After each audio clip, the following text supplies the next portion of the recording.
Hello, I am Archivist Saren, and welcome to my study. And today, we are back to, hopefully, some Turtle WoW. Now, last time, we were struggling.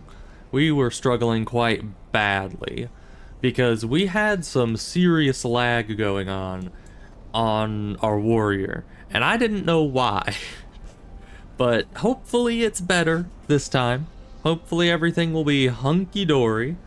Because I have lowered the bitrate on the stream back down to 6,000. So hopefully that makes it so it doesn't hog all the internet. I don't know if that was the issue before, but if it was, hopefully that's resolved. So we'll see. We'll see just how this goes. Anyway, this is my hunter. I've been working on them a lot lately. They used to be like level 13 a couple weeks ago, and now they're level 32.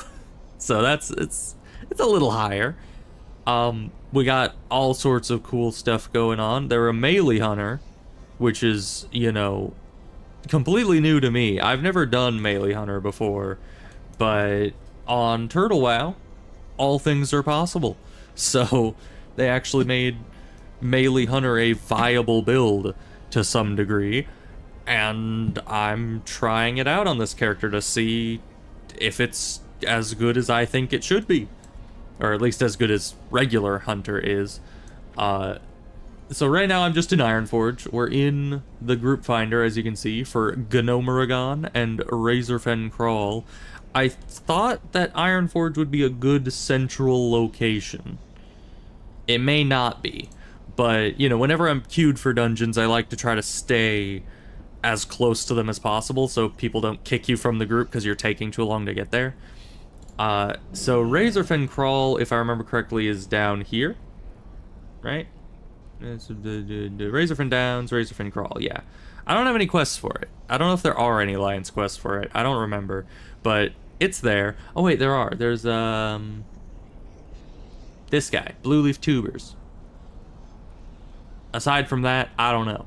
But yeah, so the route that we would take if Gnomaragon pops, we just go from the flight path over to the Gnomaragon Reclamation Facility and in the dungeon. Whereas if Razorfen Crawl pops, we'll fly up to Menethil and then take the boat across the ocean over to Dustwallow Marsh and then fly up to Ratchet and run down with Aspect of the Cheetah to the dungeon. Which shouldn't take too long. That should be an acceptable amount of time.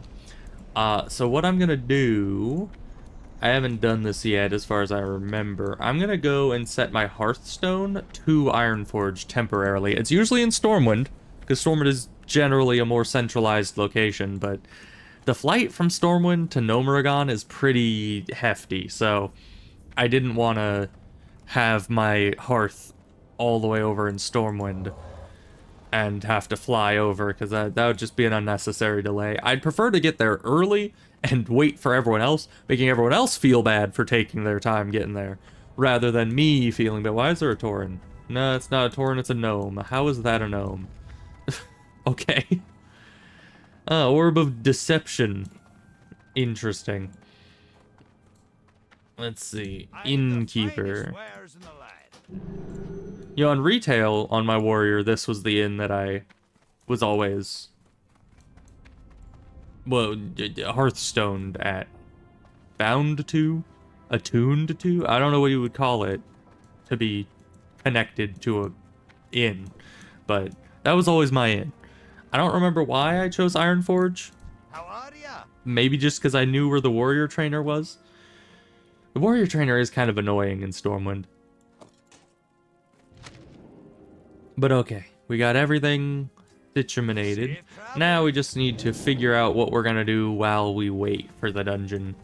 Because there's plenty to be done, I'm sure.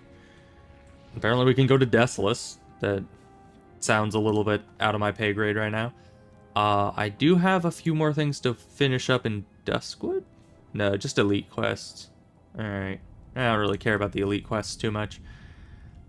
There was something else. I could go to Wetlands. Still need to get Necrosh, but we're not gonna be able to do that anytime soon. We could go and just do some wetlands quests. That would get us... What rep do we need? That should be probably the first thing that we focus on, because honestly, Darnassus rep is what we need. Maybe we should go do Ashenvale. Maybe that's what we should do, because they're still neutral, and that's a problem. Because High Elves start with neutral with the Night Elves, because apparently Night Elves and High Elves, you know, the Elves, they don't like each other. Surprisingly, the Dwarves like the Elves decently, so I'm on good standing with the Dwarves.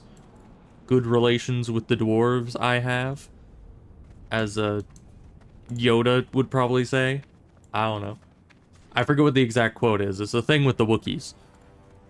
But yeah, if we're gonna go do Darnassus, then, you know, we can just hop back here anytime through that. So we're gonna take the tram back to Stormwind, then take the boat from Stormwind to Darnassus, and then take the, you know, either we're gonna do Darkshore or we're gonna do Ashenvale.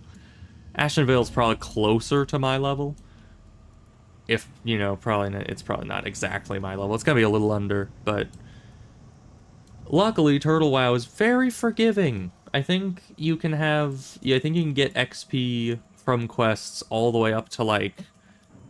What was it? 20, 30 levels under you? So, basically, even if it's half the game away, you can still... I could probably still get XP from some of the quests in, like, the very starting areas. Which, you know, would be a little too easy, probably. But we're definitely going to at least go to Ashenvale. And how close are we to... Not anywhere near it. Okay. What level is Crescent Grove? 30... Wait, 32 to 38. Why doesn't it show up on this? I should be barely within that, but I guess not. I have a lot of dungeons coming up that I can do. Like Scarlet Monasteries... Stormrock Castle eventually. Do I even need anything from there? That's mostly, like, cloth stuff. Let's see. Good dagger. 7 agility. I like. And 9 agility. 10 standard. Not the best two-hander. Not enough damage. Because melee hunters, I think I've mentioned before, maybe not on stream, but they're like a mix between rogues and warriors without any of the specialization. So, like, I can't stealth. I don't have a ton of lifesteal like my warrior does. But I have some of the better parts of both. Not the best of either, but some of the better of both. Like, I can have super fast attack speed and use most weapons. Like, both warriors and rogues, really. I can't use maces. That is a big downside. I don't know why I can't use maces, but I can't. And it saddens me greatly. But you have, like, Feign Death, we have Traps, we have Rapid Fire, which is kind of... I guess that's kind of like both warriors and rogues. Because they both have cooldowns that make them much stronger. You know, warriors and rogues are very similar now that I think about it. They're, at least the way that I play my warrior is very similar to a rogue. But yeah, you got all sorts of cool stuff, and you have a pet. That's kind of the main reason why I would be playing a hunter and not a warrior or a rogue, is because you get a pet. Oh, and we graduate to male armor, which is literally exactly in the middle between warrior and rogue, because rogue sticks with leather all the way through, and warrior starts at male and goes up to plate. So by level 40, we're directly in between armor-wise, which gives us a lot more options for getting that agility in on our armor, which agility is, once again, our main stat. I didn't do the math, I looked it up, but strength increases my melee attack power by 1, each strength point, I believe, and agility increases my melee attack power by 1, and ranged attack power by 2. So agility is technically on a purely attack power level, exactly on par with strength, which seems weird because I'm a hunter. I shouldn't need strength, but I do. At least some of it. But as you can tell, I lean heavily towards agility because of all the other bonuses, like crit chance increase, increased armor and dodge chance, like increase in my survivability, and my just crit. What's my crit at? Not a lot. Pretty soon, I'll be getting this, which will increase my critical strike chance by up to 3%, I believe, which will be huge. I mean, it's almost going to double my crit chance right now. But as I get higher level, I'm going to be getting more and more and more agility, and that's going to make it so I'm hoping to have comparable crit chance to my warrior on this character. Somewhere around there, just because crits are nice. They're very nice. But that's only if it scales the same way, which I'm not sure it does. I feel like I had much higher crit chance at this level on my warrior than I do on the hunter. So I feel like the formula of agility to crit might be different between classes. I don't have any proof of that. I'm not sure, but we'll just have to see when I get higher level, because my warrior has like over 200 agility. So it's not really comparable when I have less than half of the agility that they have. Plus, they have fully invested into the talent, which gives them 5 crit percentage, just straight up. I don't get 5, I only get 3, sadly, but, you know, it's close enough. The big cool thing about hunters, though, and why agility will end up being so much better than anything strength could ever do in its entire life, is this. Lightning reflexes increases your agility by 2% per level, so up to 10% agility increase, which is immense. That stacks with, where is it? There it is. 2% agility from this. I'm pretty sure it all stacks together. So that's like 12% agility if it's additive. And then it increases your melee attack power by amount equal to up to 100% of your agility. So if I had 200 agility, 200 plus, I mean, my warrior has 200 plus agility. So by that point, by the point I get that talent, I'm probably going to have a lot of agility. And so it's like, that is going to be pretty much a Dragon Slayer world buff worth of melee attack power constantly. Just for existing. And that's why agility is the better of the two. It's just, there's no contest, really. So yeah, it's going to be great. I'm excited to see how powerful this gets, and in the next update, melee hunters get a big boost as well. I looked at the patch notes. It's not, like, guaranteed that anything that's in the patch notes is probably up to being changed up until it gets implemented. But should I do Darkshore? Should I just do Ashenvale? Ashenvale at least still has, like, stuff that's my level. But at the same time, I can get full rep from these, and I need a lot of rep before I can actually be on decent standing with the Night Elves. And I kind of want to be at least honored with everyone, because that's when you get, I think that's when you get the good, like, or a good money discount on everything. So let's at least do some of the easy quests around here while we wait for a dungeon. The dungeon is the real, you know, prize here. We're not doing this just for the love of the game. We're kind of just killing time until the dungeon becomes available. And who doesn't like some good Darkshore quests? Red Crystal. But what was I saying? Right, agility. It's going to be a lot of fun. It's going to be great, eventually. And we're going to get some decent money from this, too. Not a ton, but, you know, a few silver from every quest is a not insignificant amount. Alright, the Tower of Anthrax. Deep Ocean Vast Sea, I can probably do that. Oh, that's probably the one quest that I have a chance of dying on here because, you know, we're not going to do the Archaeologist. It's kind of the only one that's near my level, but at the same time, I think that gives Ironforge rep, and it takes a long time to do, so I would just be interrupting people that are actually at this level. And that would be rude. That would be no good. That's usually my philosophy going into these low-level zones to get rep, is I want to be as unobtrusive to the people that are actually supposed to be questing there as possible.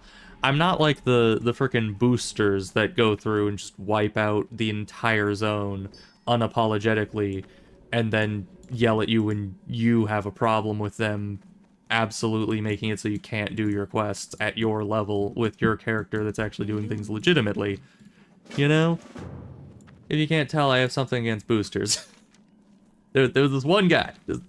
I didn't have as much of an issue with them before. They always kind of made my skin crawl. It was always like, that's like cheating. That's no good. I don't like that. You're not even really playing the game. You're just letting your other character play the game for you. What are you even doing here? Go back to retail if you want to just skate by. But, you know, the thing that made it so I really hated them was one time in a Deadmines group, you remember the guy, you know the guy Thistlenettle, I think his name is?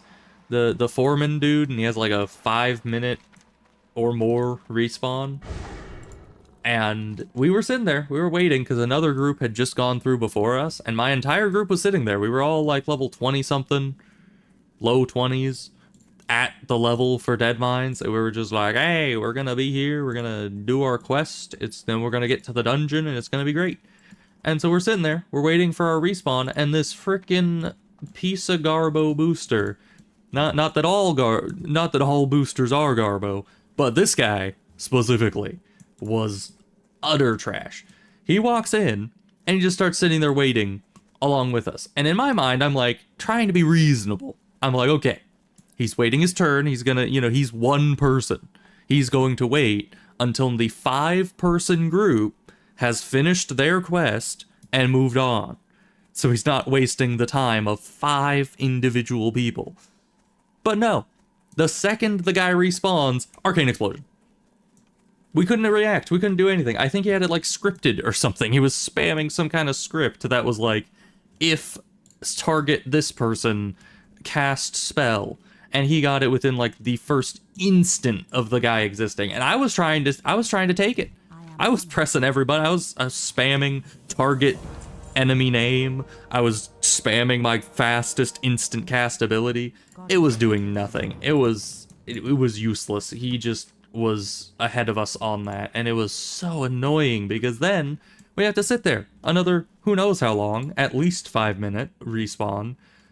And 5 individual people are just sitting there wasting their time. Well, this one dude is just like, yes, I brought my level 60 in here, and that means that I am superior to all of you, and my time is worth more. You know? That's his exact voice. That was his accent. I heard it through the screen.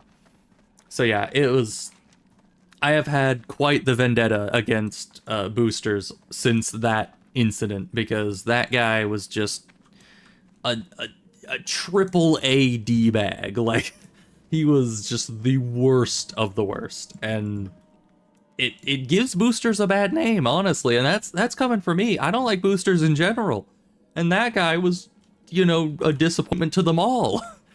So it's I'll never get over that situation. That situation is going to bug me. I'm gonna be like 90 in some retirement home somewhere just wasting away, and I'm gonna be like, that dang booster, I'd be like 30 right now if I hadn't wasted all that time waiting for the respawn. If only. I'll get them someday. Yeah. That situation was one of the ones that made me angry enough that I actually, like, argued with the guy in chat. I'm usually so... I don't like confrontation, usually. And I also don't usually like being rude to people because, social anxiety, it's like, I don't want to be starting things with people. That's just kind of not how I do. But that guy, first of all, he ticked me off to just that degree. But also, oh, I say hi to my pet, Eleonora, named after, both of us are named after Eleonora du Belenès from Ashran's Call. So there's that. It's a raptor. Very fun. Anyway, I had like 5+ minutes to kill while I was waiting for the respawn. So I basically just sat there and I just kept messaging the guy. He didn't even block me for some reason. He just kind of kept dealing with it. And it was kind of good because I got some, you know, good catharsis out of just basically saying that it was an objectively crappy thing to do, to put yourself ahead of 5 other people and say that your time is worth 5 times any of ours, you know? Oh, double crit. That Grell did not deserve that treatment. Oh my god. Okay. We are just obliterating these guys. I mean, it's to be expected. I just need the 8 earrings, and these guys respawn pretty quick, so I shouldn't worry too much. I'll try to give people kind of a wide berth. Like them over there, I'll kind of leave some enemies near them and move this way as to not clear out around them. Because, yeah, this place gets crowded enough as is. I don't need to be stealing other people's kills. And hopefully I get good drop rates on the earrings, so I can get my stuff, get my rep, and get out of here. Because I always feel guilty doing low-level quests, even though it is Turtle WoW and I get full reward for doing these quests. It feels dirty. It feels like not what I should be doing. But, you know, it is reasonable to want to get the rep through it. Bruiseweed. So, yes. We'll keep looking around, keep giving people as much space as we can. Did I miss that guy earlier? Did he respawn? Oh, they have the Timberling. Is that from Black Moss? I don't remember. That's either from Black Moss or it's from the Elite Quest. What's the Elite Quest? It's a gigantic tumor from the dude. I don't remember his name. I should be able to remember it, but I can't. I am a disappointment to, you know, all the WoW fans out there.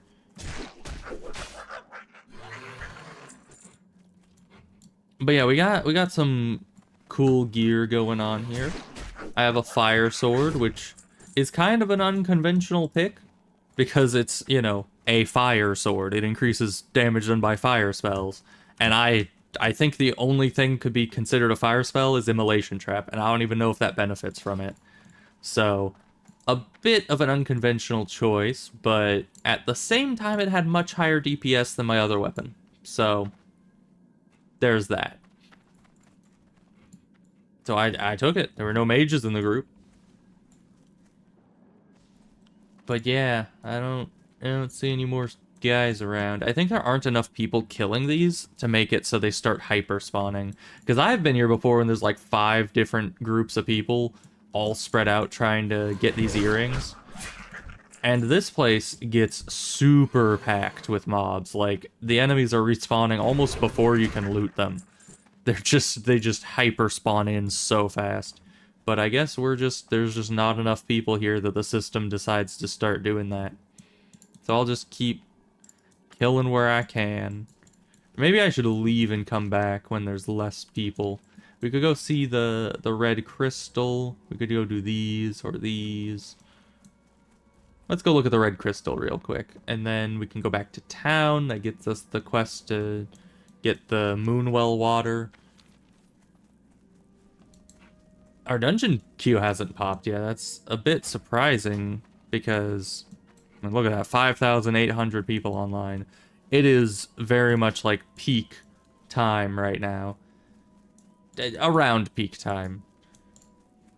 And it's, you know, the weekend, so lots and lots and lots of people online. So let's go and grab this. But yeah, I mean, it is Nomuragon and Razorfin Crawl, which aren't the most popular dungeons. A lot of people skip Nomuragon. I don't know why. I love Nomuragon myself. But a lot of people see it as just like too long, too dangerous. Especially when you have a hunter in the group that might just pull half the dungeon with the pet on accident. Because that happens. Especially on Turtle WoW. Because just earlier today I did a Nomuragon run. And my pet wasn't able to get out of the big circle. You know that room? There's the big device in the middle, and there's that kind of circle of different looking ground around the device. And then there's that delineation between the two different types of floors. And right at that point, the pet doesn't know how to get over it. For some reason. So if you step over that threshold, the pet will go around to the back of the thing and then all the way back up. And that's what my pet did without me wanting it to do that. And luckily it only pulled a few things. I would have stopped it if it had been at risk of pulling any more. I was kind of watching it. But it just pulled like one group of enemies. So I just kind of let it do that. Because I had to get my pet back. And I couldn't just leave it there forever. I guess I could have dismissed it, but it takes food. I ain't doing that. Why are there only wind talkers? I don't... You only need 5 of those. Okay, Pathfinders. Thank you.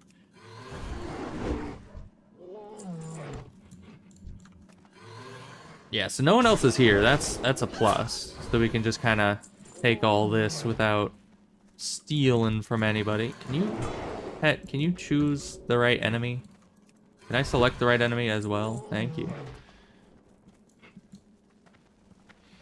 Luckily, I'm fine with just being a bit sloppy here because, I mean, it's really low-level enemies. I don't really need to do things efficiently at all. And I can just kind of steamroll through them all.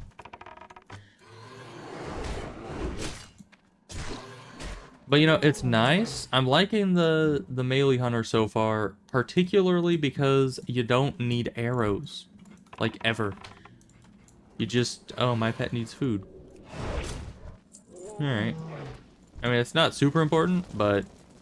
You know, because they don't really need to be doing full damage right now, but we'll back up and let them eat. Let's see. Foodulate mutton chop. What was I saying? I don't remember. Who cares? Probably nothing important. Inventory management. Always equip everything for the... I can't equip that. For the look of it. Don't need this since low level. Okay. Oh, and do I have enough linen? I do. Good. Where did I put you? I put you over here. I need to be up there. Okay. I can make a tent. I'm gonna do that. Just carry this around with me. Although, I have all the materials. If I make the tent, it's gonna just take up another slot. So we're gonna make it on demand, I guess. Okay, there's a guy over there. We'll head this way, but this place looks cleared out too. So let's go to Plan C, which is this area. We'll just keep bebopping around anywhere that there aren't people at. And keep doing quests while we wait for this. Which honestly, I kind of thought it would have popped by now. I was a little worried that it would have popped on our way to the Night Elf Zone, but surprisingly it didn't. And I'm kind of surprised we've been here so long without it popping at all. Quest log full. How dare you? I don't know why we still have Stone Talon Mountain quests. I was looking at these before, and it's like, I don't need those. I was doing those while I still needed Ironforge reputation. So, that's why that was there. So let's see. Is the lady undead or humanoid? Well, either she's not spawned, or she's counted as undead. Can I see her anywhere out here? Aha. I found you. Oh, you were literally 2 inches away from me. Let's... Nobody else is really around here. Do you need her? You don't seem to. Okay, we're just gonna obliterate her. Because, yeah, she has a decent respawn, so I wanted to see if anyone else was gonna pop in looking for her before I just kind of went ahead and killed. Oh, and we can switch you back to this. Because ghosts can bleed, right? I actually don't know. Can ghosts bleed? Maybe? Oh, we should have done the Bashalaran before coming here, because we need to destroy the thing. But we have aspect of the cheetah. It's probably fine. We can be a little inefficient with our movement, because we're so speedy. Alright. Read it? I don't think I've ever read that. I don't think I can read it, actually. Let me check up on this one. I think it's in Darnassian. I think that's the language that they speak, right? Not like Elvish or something? I mean, there's multiple types of elves, so that wouldn't make sense. Night Elvish would just sound a little ridiculous. Let me actually try to read this. I think it's in Darnassian on this thing, and it won't let me read it. Yeah. Diel Anudor Erabris Lodor Tela Alshar Anar Bandu Lodor Doritos. No.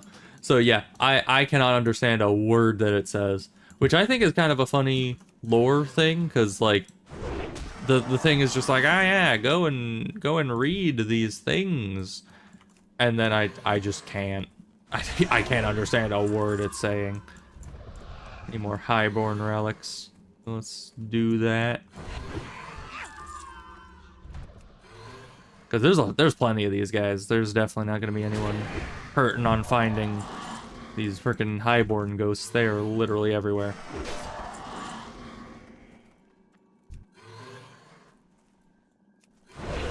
Let's hope the dungeon pops eventually. I mean, you know, it is kind of nice that we've gotten this amount of time to figure it all out before... Oh, she actually already respawned. That's nice. Before the dungeon, because... hey, greens. Because, if there was a lag issue again today, I would have liked to know before the dungeon actually began. You know? Which it's nice they've given me enough time to actually figure that out. Let's go talk to this person, turn in that quest, turn in our other quests, and see where we are on our reputation. I'd like to get to Honored. Probably not today, but at some point. Yeah, it's plus 100. So at least getting them out of neutral would be nice. I don't like seeing them all yellow, you know? It worries me. Because yellow means potentially will attack you, or you can attack it. And whenever NPCs and, like, supposed to be friendly people are yellow named, it just makes me nervous. I don't like it. Alright, so that guy's here. We're just gonna leave that to him then, because he's obviously dealing with it. We'll come back and clear it again another time. Ooh, we could take a pit stop. Go out here, grab this, go back to town, turn in. Then head back out here, then out here, maybe then out here. And just keep hitting all the things. But aspect of the cheetah, like, that alone makes this so much better than the warrior. Because it's just so nice. Ooh, and now that we can make our own tents in here, we could actually set down a tent if we're the first one to arrive at a dungeon. We could just, like, set down a tent and get all our rest bonus back while we wait. That could be very nice. And then everyone loves you. Everyone loves the person that puts down a tent.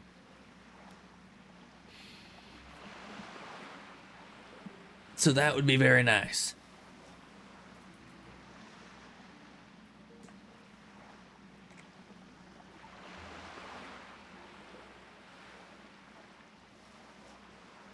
Okay.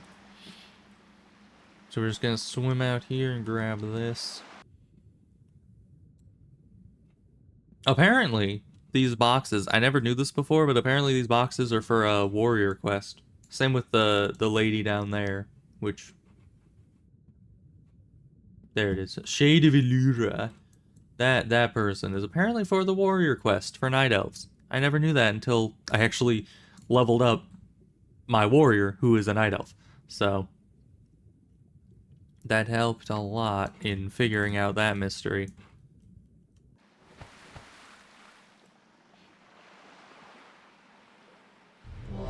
Hey! Alright, let's turn in our stuff and then we can hearth back to Ironforge. Dang it. So close. So close to getting that.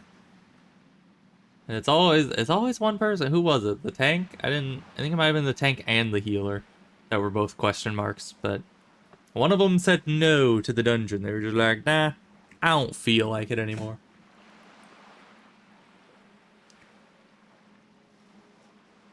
Which is very rude, I must say. But, I mean, once it starts popping, that kind of means that you're at the top of the queue. I'm one of the top DPS that are getting chosen for it, so any group that gets put together for it will pop for me. At least I think that's how it happens. It's how it should work, is that you're put in like a queue depending on how long you've been in waiting. But, you know, might not work that way. It might just be a random roulette that it picks 3 random DPS. So if that group gets put together again, it might just throw some random DPS in there instead of me, which would be unfortunate. Alright, tube. Tube with water. Thank you. We'll just disenchant everything we get around here because enchanting supplies are nice. Even if it's kind of lower level stuff. My enchanting's still lower level. I need to work on that a lot. I have a ton of supplies in my bank. I'm scared to use it.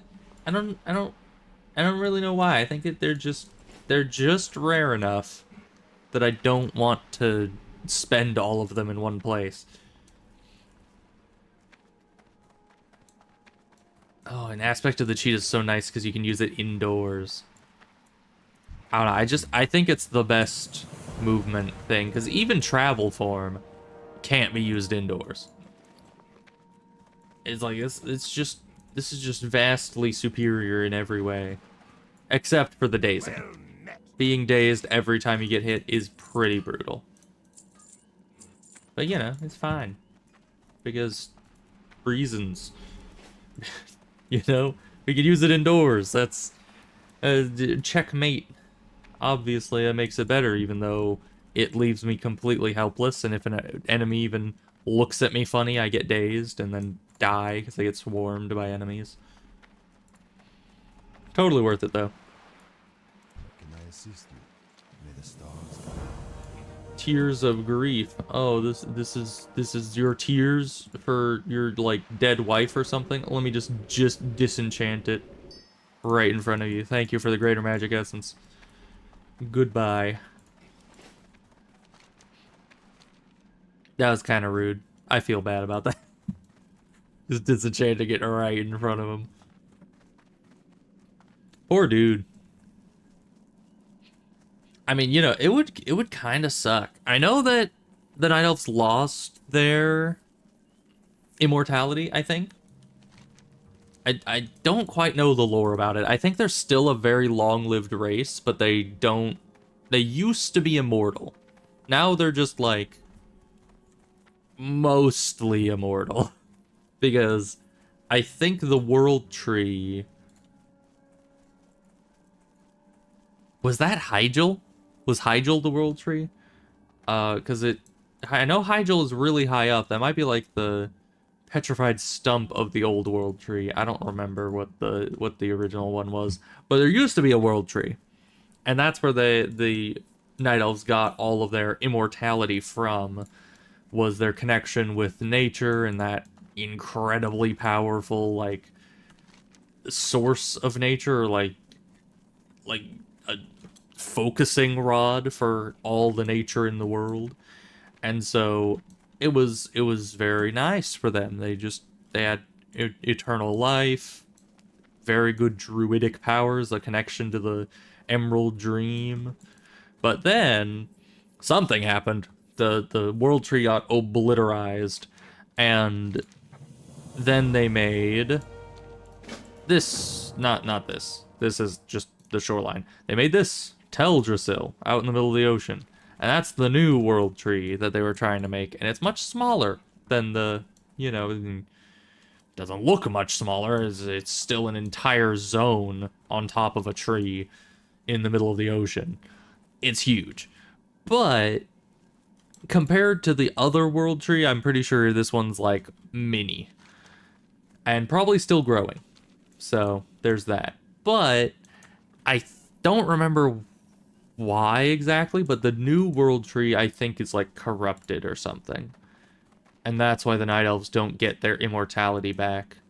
And also why the entirety of the quest chain on Teldrassil is, hey, why are all of these, regularly docile creatures of the forest, of nature, all of a sudden going wild and attacking us? That's pretty much the entire storyline up there. So there's something funky about the world tree, and the animals do not like it. There's also demons like these Grell up on Teldrassil, which is not a good it's not a good sign. It really isn't. Though it does make me wonder if demon Grell and Grell are different. Because I didn't select it correctly. Because the demon Grell are counted as demons. But as you can see here, these wild Grell are counted as humanoids. So that kind of makes me think that the Grell are almost like their own species. And the demon variant of them are like just corrupted ones. Kind of like the Eridar are corrupted Draenei, So it could be that the Grell that are up on Teldrassil aren't demonic. They might just be random humanoid wildlife. Thank you for your burnt leather vest. I will disenchant it very swiftly. So let's see. We still haven't... I mean, we got the one dungeon pop. But, if the tank was the one that said no, then that makes sense as to why it might take a good while. There we are, done with earrings. Yeah, finally. Ugh. So we just need to go do the same thing with these guys. Are these guys up here too? No.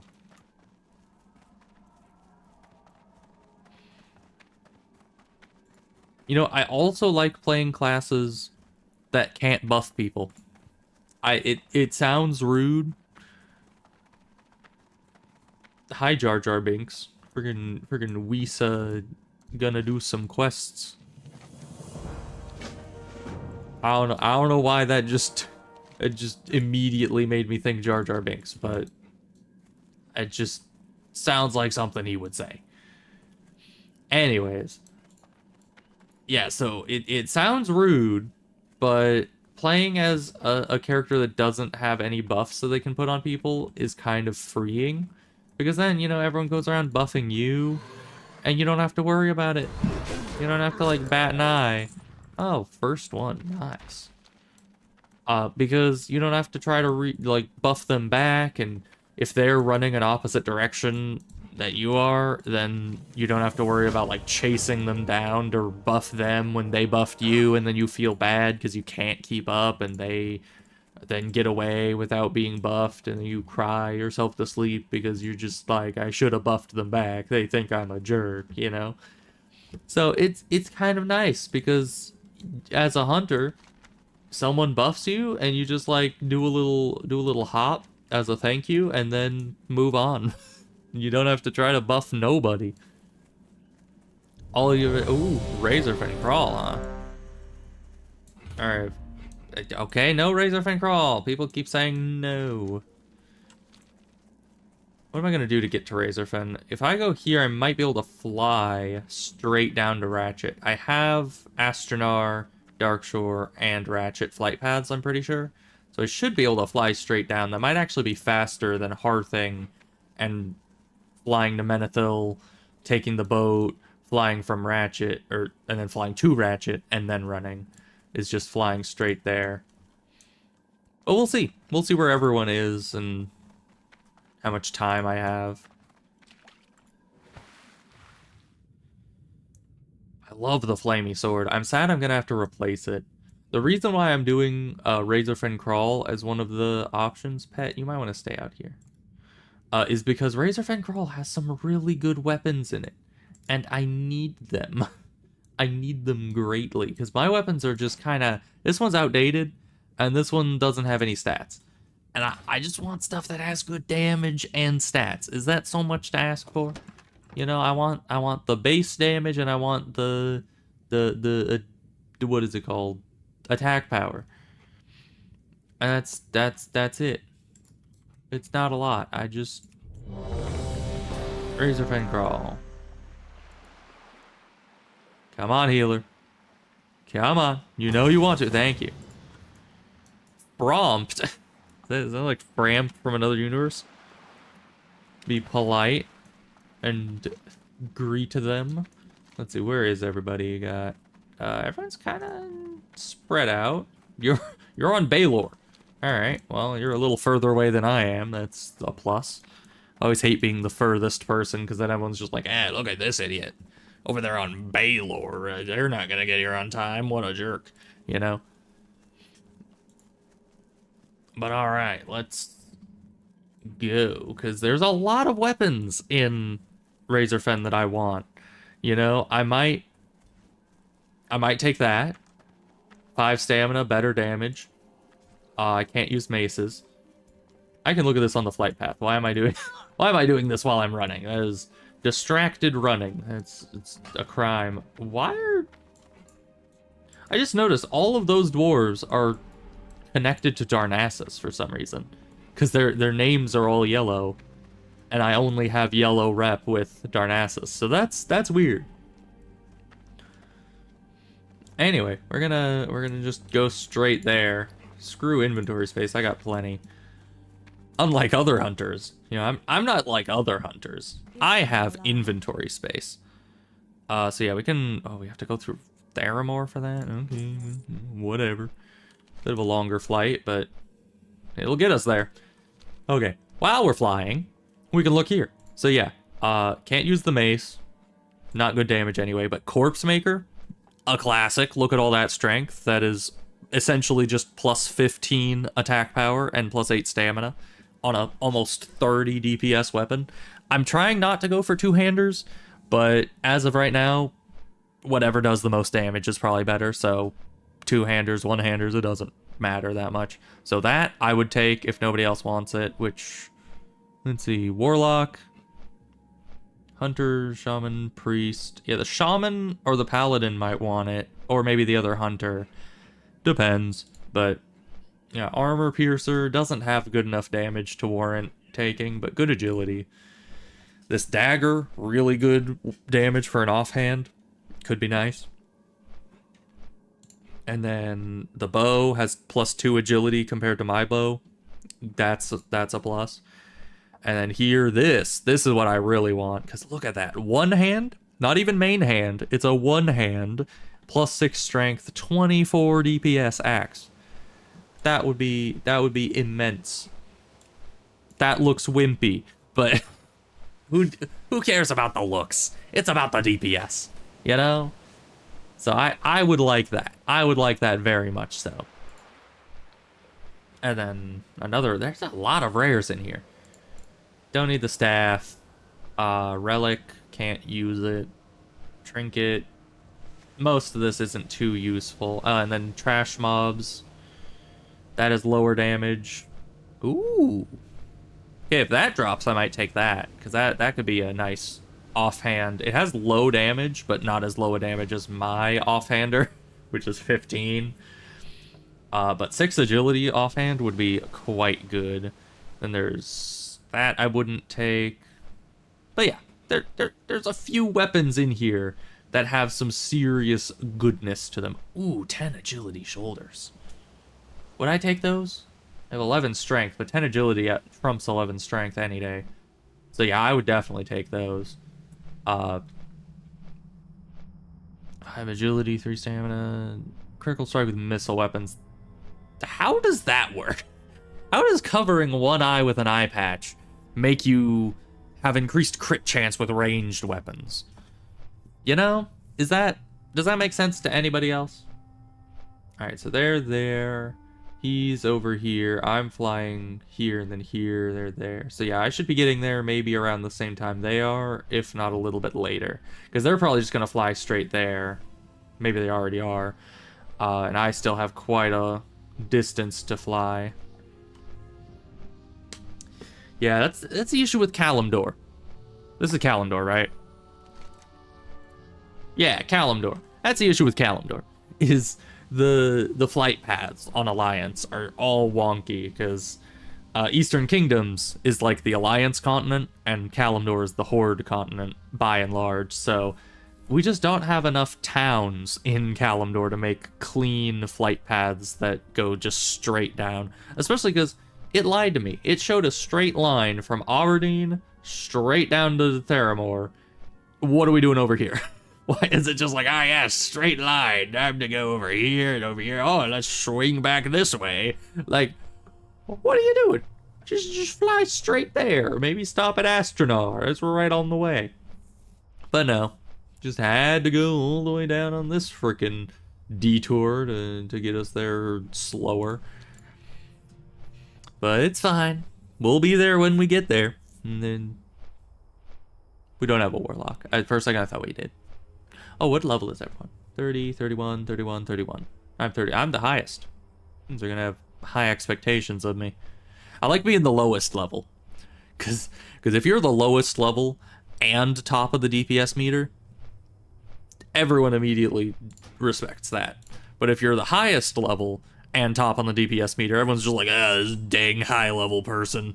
I totally could have beat them if I just had 1 or 2 more levels. You know, I do it too. Don't get me wrong. That's me. That is my impression of me, or like yesterday in one of the dungeons. I think in a Dragon Maw Retreat. Dragon Maw? Dragon? Is it Dragon Maw? Yeah, Dragon Maw Retreat. I was in there, and there was this guy that was like level 37, 38, and that's a little high for the dungeon. And so he was just wrecking everything. He was doing like 40% of the damage in the entire group. I was keeping up at 20% when everyone else was down at like 10 to 15%. So I was still highest out of everybody else by a good margin. But that guy, he was just an insurmountable obstacle. You know, I was just like, I'm gonna get it. I'm gonna get in there. I'm gonna do all the damage. I just gotta press my buttons faster, and I'm gonna do more damage than him. It didn't work. It didn't work at all. The weapon he had, I remember it clearly because I was looking at it and I was so jealous, especially because I can never have it, it was in Crescent Grove, this one. 35 DPS, 18 strength, 6 stamina. That is an overpowered weapon, and I want it, but it's a mace, so I can never use it as a hunter. Because once again, for some reason, hunters can't use maces. I could get that, though. I'm looking forward to a Crescent Grove. It has some really good one-handers, too. Another two-hander, decent damage. This, good damage on that. Good damage. This one, good damage on that, plus attack power. That's like 12 strength right there, equivalent for me. So, very, very good. Trash mobs, pretty much nothing. But, you know, it's fine. So, yeah. I would be quite happy. You are that guy, right? You have Cheetah as well. So I'm gonna be a little bit tardy to the party here, because why are we going down this way? Why is it like we just had to go here? Apparently, as the eagle flies and as the hippogriff flies are not the same You know, not the same saying. Because as the eagle flies would be this. As the hippogriff flies is, you know, all the way over to here, back over to here, maybe stop by Feathermoon Stronghold for a bite to eat, and then back up to Aberdeen to visit family, and then down here. Like, this thing is just, it bebops all over the place. And I don't know why. I don't know why they show a direct line on the flight path and then don't do it. I think the Menethil, the Hearthstone to Menethil would have been a bit of a faster way of going. But it just, it looked so attractive. The one straight line right across the continent. And we don't get that. That is good to know for later. We'll keep that in mind because, yeah, we're not even going straight to Ratchet. We're going down to here and then to Ratchet. So we're going to be a little bit late, but luckily we have Cheetah, so we'll be through the Barrens pretty quick, like, once we get there. Let's just distract ourselves with stuff here. Oh, this would be nice. Ooh, 5 agility. That's kind of crappy DPS, but 5 agility would be nice. Anyway, I like fist weapons. They don't have enough fist weapons in the game. And it's sad. But hopefully we'll get some good stuff from here, because my weapons are just sorely outdated. This one I got from Dragon Ball Retreat, so technically not outdated, but not the highest DPS, really. This one is definitely outdated. In Shadowfang Keep, it's good stats. It was good at the time. Not so much anymore. I mean, if a spell sword has higher melee DPS than you know you're doing something wrong.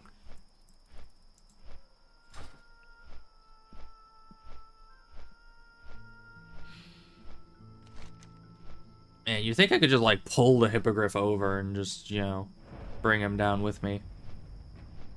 You know, it probably would have even been faster to just land here and run out of Dustwallow Marsh, because then I'd be halfway through the Barrens already, but this place is dangerous. I ain't dying just for the group.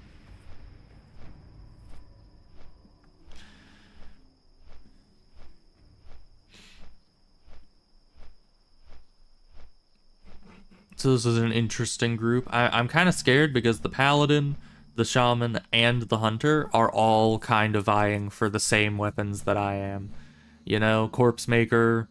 Maybe not the one-handers. Usually, Shamans are, if they're not tanking, they're two-handed. Same with Pallies, but I think that is the tank. So they might be wanting the one-handers. They have elite mana. I just noticed that. And then, of course, the Hunter might be going for anything that I'm going for because they use the same stats. Even if they're a ranged Hunter, they'll still see, like, a melee weapon and be like, ooh, agility. Which will be sad. Because, you know, I know they need agility too, but it's my melee weapon. I need it.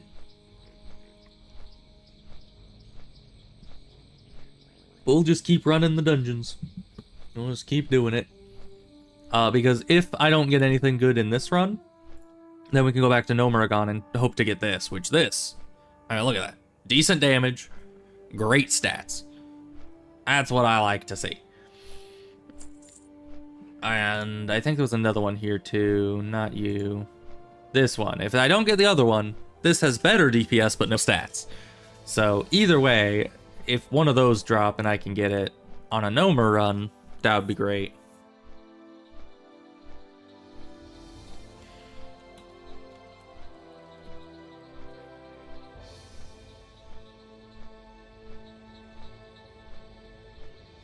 Let's see.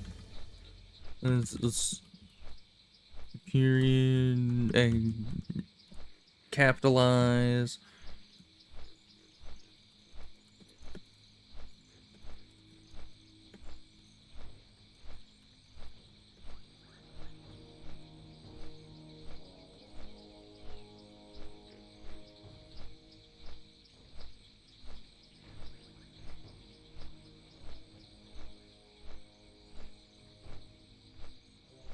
Meander is a nice word. I like it. I don't even know if I spelled it correctly. I think I did. I'm salty about the flight path. I really am. Why did it go all over? Why would it do that to me? I like being not the last person to the dungeon, because then I just feel bad, you know? I mean, I'm getting there as fast as I can. I don't think Menethil would have been all that much faster, because you have to wait for the boat delay, but...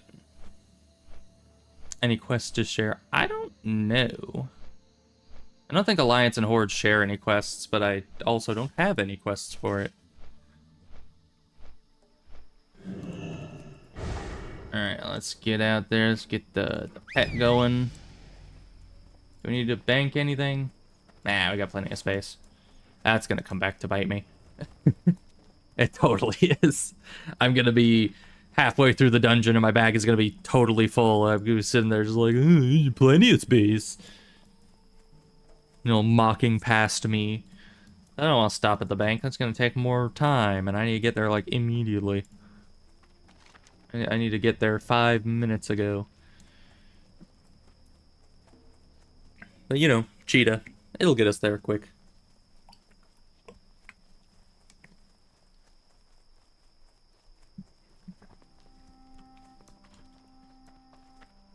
Might be a chain, yeah. Or it might be a... What is he getting attacked by? Savage Rend. Are they... They're dueling. Or there's some other person that came up, because I think the only enemy that has Savage Rend up. He's just potion. He is PvP flagged. He might just be getting ganked by someone down there. Yep, he's getting ganked by someone. Jimmy got ganked outside. Oh no. Yeah, that's kind of the problem. The escort at the end, of course. Why not do the escort? The escort's great. But yeah, I thought maybe these two were, I can't tell what animal type this is, but yeah, I thought these two were like dueling because I saw the Savage Rend, and that's the same thing that my Raptor has, is Savage Rend. So I was putting two and two together, but there was an extra variable that I did not consider, which was PvP flagged. And also this guy wasn't taking any damage, so I was like, that's a bit weird. Well, hey, I mean, at least we have to wait, they have to wait until he's back to start, which means that they're no longer just waiting for me. 2v1 is unfair. I don't know. What would you guys do if there was somebody in your party getting ganked? I would probably step in and help. Like, if you're going to be attacking somebody, even if they're PvP flagged, if they're in a group, then you gotta help your group. Like, I would expect, if I'm attacking someone in a group, that their group is gonna PvP flag and help.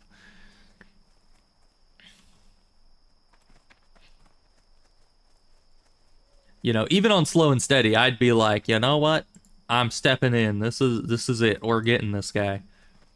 Especially if he is, you know, ganking people with a raptor. Like, it's giving a bad name to my Eleonora. They can't do that.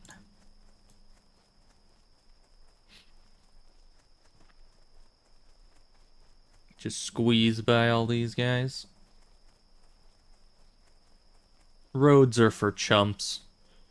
We don't need it.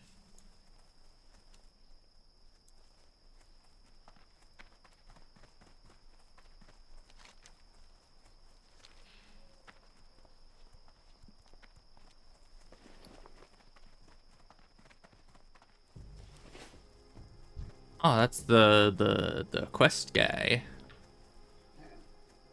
Good luck, Rocky. He's doing fine, actually. For the most part. He's kind of running low on mana. Oh yeah, he's definitely running low on mana. I would like to reiterate that good luck, because you are out of mana and a mage, which means that you're basically dead. He was eating pizza. Oh my gosh. What is that? Deserter? How dare you? Not gonna kill you because I'm not rude like that, but deserter is very not good. Also, you're like way lower level than me, and that would be also very rude.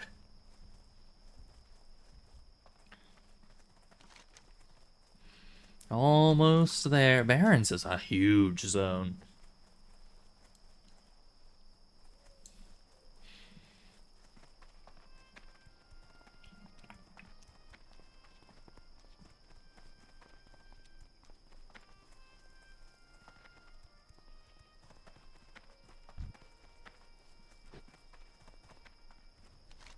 So what are we gonna do if the guy is still there?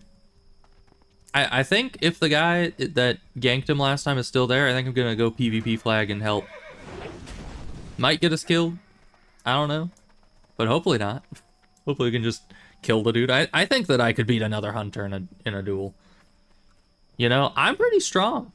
The melee hunter, even if my weapons are a bit outdated, melee hunter is kind of goated. So we might be doing well. Well, although they could be doing good damage to us at a range, but I can't do good damage at a range. So if they like concussive shot or freezing trap or anything like that that keeps me away from them, they would be able to lay into me with only my pet really being able to do a whole lot.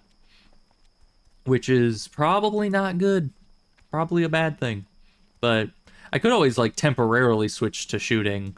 It's not my main damage source, but I have enough agility. I got the ranged attack power for sure. So should be fine. It really depends on how skilled the other hunter is at keeping me away.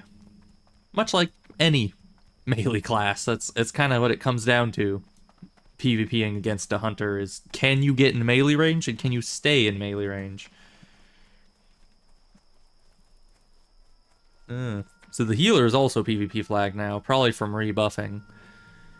So that means that they're both going to get attacked. And hopefully that would mean the rest of the group will join in if there is a PvP battle to be ensuing. Wait, I couldn't even... Could I? I don't think I could even attack somebody and help because they're Horde. So anyone that would be PvPing in would be Alliance. That would suck. I just have to sit there. I would want to help. You know, they should totally make it like that even the same faction can PvP to each other. Because I think that would be great. I mean, you know, it's not AVH, Alliance versus Horde. It's PvP, player versus player, and that doesn't specify anything about faction. Okay, we're here essentially. Almost. Just a little further.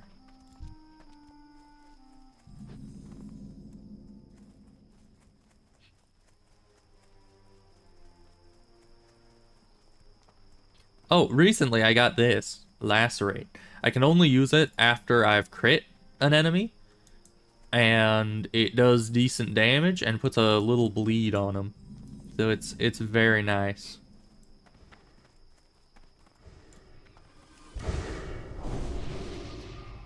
Oh, he has a raptor as well. Raptor bros.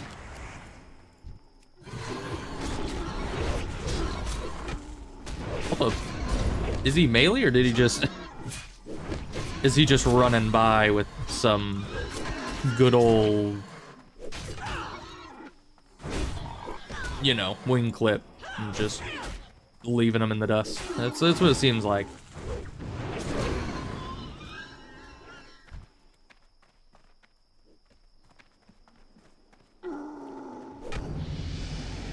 Yeah, everyone get inside before they gank you. There's like a skull level or not hardcore, skull level PvP person that just popped out of the portal. I'm glad they didn't catch anyone. But alright.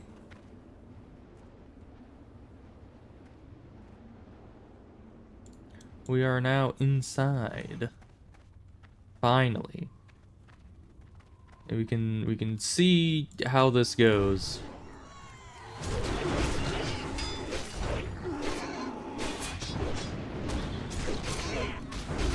I don't know Razorfin Crawl that well. I don't go in here very often.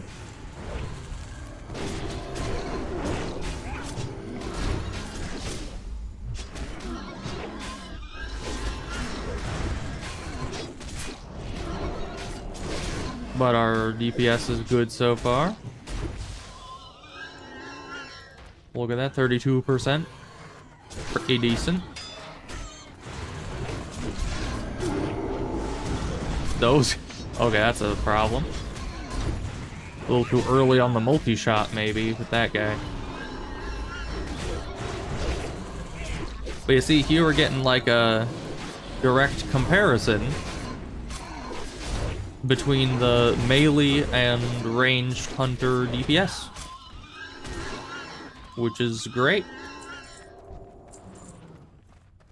I get to show off the validity of my playstyle.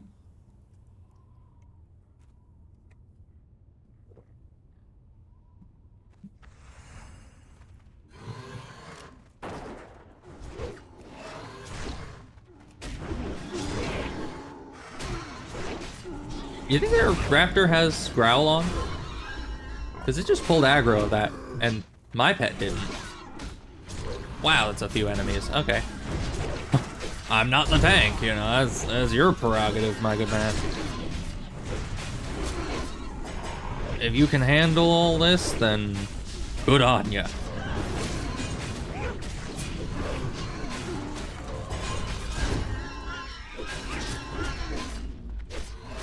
Dang it. You know, you can only use this for like 3 seconds after... Is the game too loud? It's a bit loud for me. That's fine. Let me know if it's overpowering my voice. I don't think it is. But you can only use it for about 3 seconds after you've crit, so it's very finicky in that way.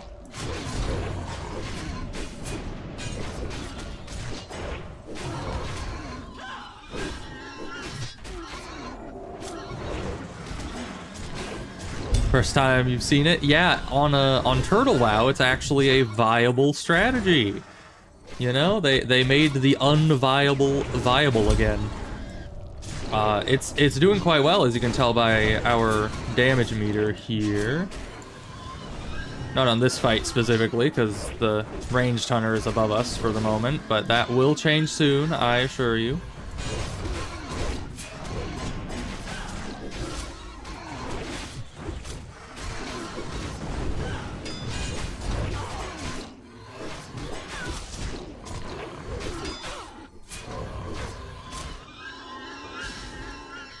Okay, it did not change in that fight. I am really low on mana. Go for the healer, or caster. Yeah, they made everything viable, like balanced druids, ret pallies, all that good stuff. Man, this tank is just not giving us a break. I guess it's because the healer has mana.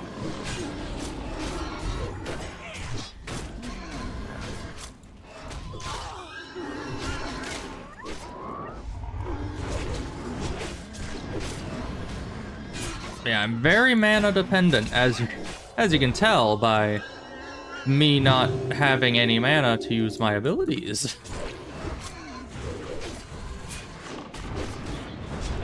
Of course, all hunters are mana dependent.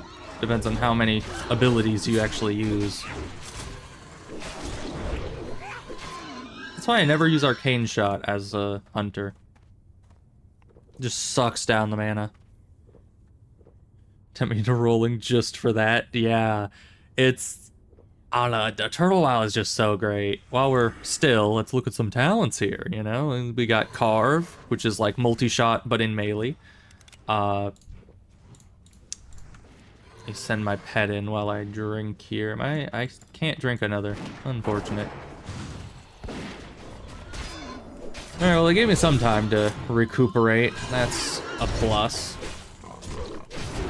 But yeah, we also have deterrence. I don't think hunters got deterrence in Classic. but now they do. And then I get Lacerate, which is usable as like a follow-up to crits, which does a small bleed and some instant damage. And all my damage is weapon percentage. So the better your weapons are, the better your damage is on all your abilities directly. So it's very nice in that way. Man, this tank just is insatiable. They do not stop ever. I do not like that. I guess we're doing it fine. It's just, it is chaotic.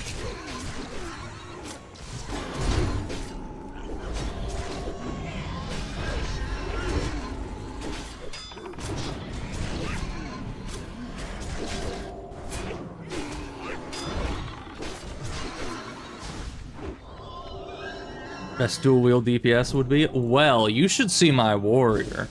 My Fury warrior, anytime I use... I'm gonna use one of the big drinks, because I need my mana. Anytime I use any enrage effect, so if I get crit, I get like 8 seconds of enrage.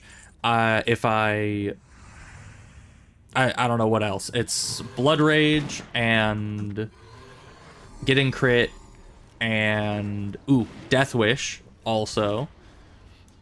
All of that sparks my self-healing effect, which makes it so every attack, literally every single one, makes it so I heal 2% of my maximum HP, which is huge. That's like 50 health every single attack.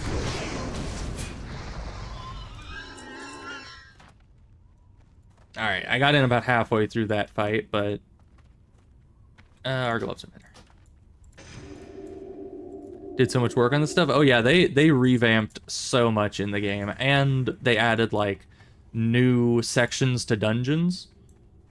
If we weren't so busy, I'd pull up the Dead Mines map and show you, but like there's 2 new expansions to the Dead Mines, and there's a new expansion to Wailing Caverns. Actually, 2 new expansions to Wailing Caverns. With new bosses, new quests, new enemies. It's just so much.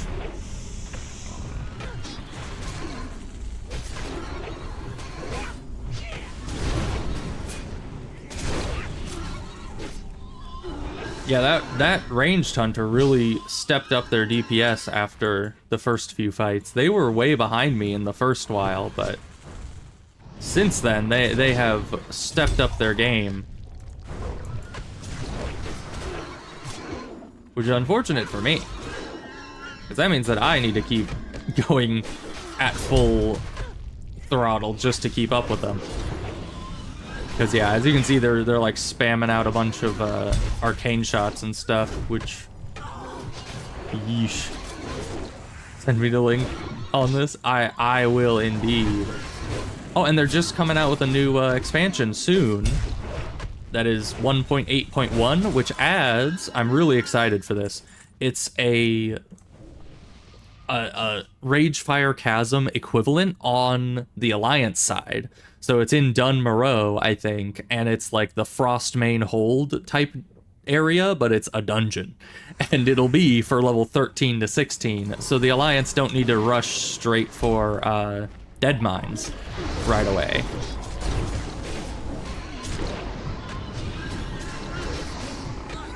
My rapid fire isn't off cooldown yet. See, we're going too fast. I need my rapid fire for bosses. It's a great idea. I know, it's amazing. So yeah, I'm really excited for that.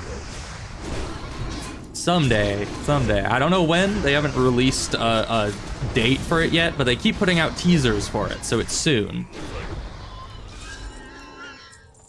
Hopefully in the next few months. So yeah, that's gonna be fun. They also did some changes to Hunter, like the sure-footed talent here is gonna, I think, increase hit chance by twice as much, so up to like 6% or something, which is huge, and a couple other things. So it's gonna be great. They're doing a lot of balancing, a lot of dungeons. I think they also have You know, not thousand needles. What is it? It's the one that used to be flooded in Cataclysm. That zone. I think they're making also a dungeon that's like Wind Fury, not Wind Fury, because that's the Harpies.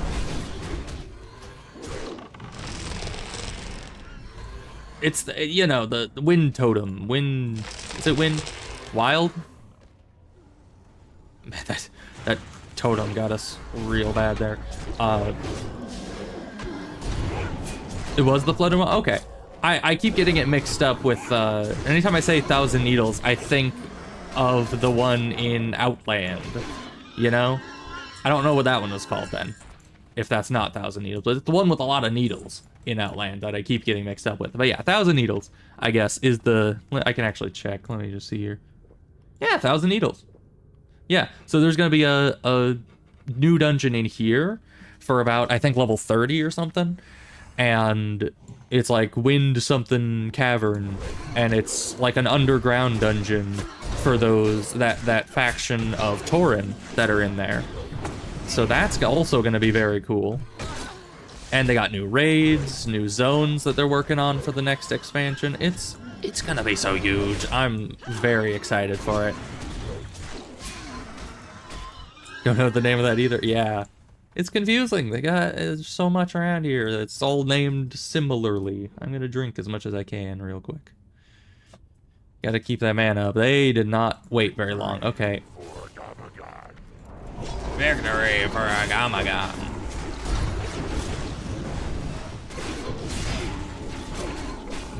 People are kind of dying.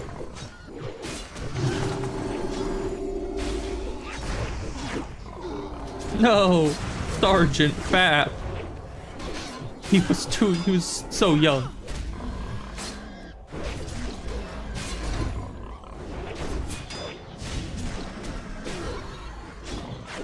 I don't know why he didn't have us taking out the ads first. Seems kind of weird. Oh, I think it's because of the thunderclap he's doing. It's doing too much AoE damage. He's too dangerous to be left alive. 2 armor users?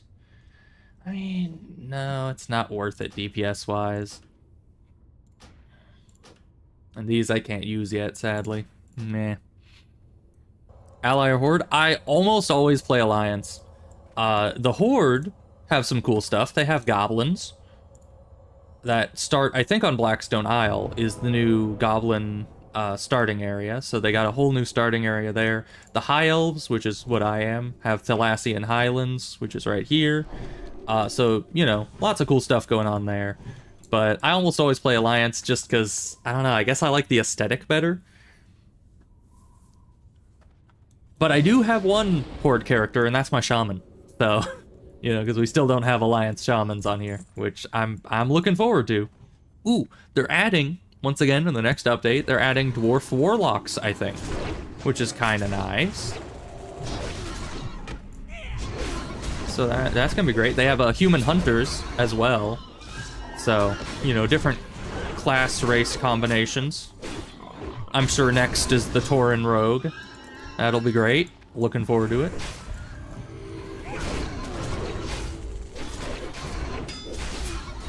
We're not playing Horde right now? No. Oh yeah, because this is not a Blood Elf, this is a High Elf. And these guys are all my buddies. There's 3 Horde and 1 Alliance, or 2 Alliance. So the tank and I are High Elves on the Alliance, and the 2 Orcs and the Troll are all Horde. Because you have cross-faction grouping on this server. So the Horde and the Alliance can do dungeons together. And questing, and any grouping that you can think of. It's amazing.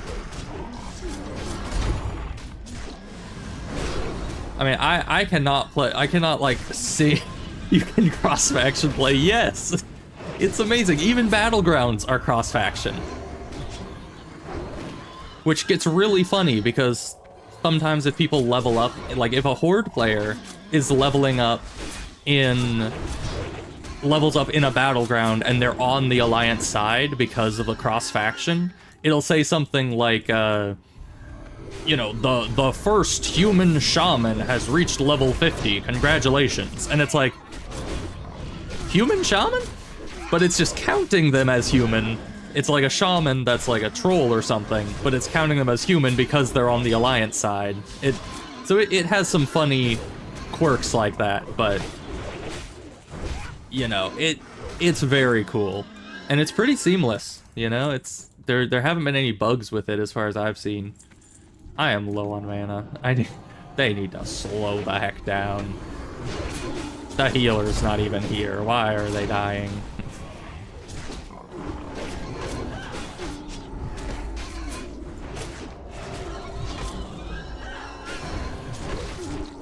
Prompt. Can you stop dying for 2 seconds? And yes, our healer is named Prompt. It's great. But the high elf passive is Keldori Meditation, and that gets 10% of your mana back over 5 seconds mid-combat. So that's very useful. I'm gonna drink one of our big boy drinks there. But yeah, right here.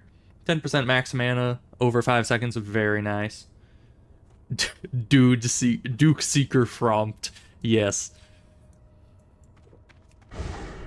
You gotta cheetah to keep up with these guys. Oh, they're drinking up here too.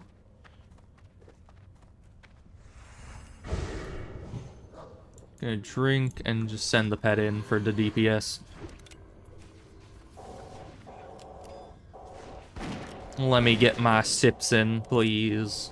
I need my mana. You know, usually I don't need mana with ally tanks, because they usually put wisdom on the enemy, and then my mana is infinite because I hit so fast that my mana just never bleeds away. But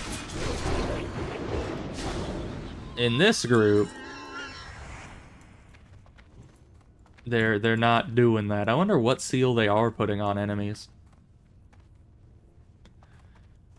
Oh yeah, and I don't think this is base game. We now have a Aspect of the Wolf, which is kind of nice. It's like Aspect of the Hawk, but for melee combat.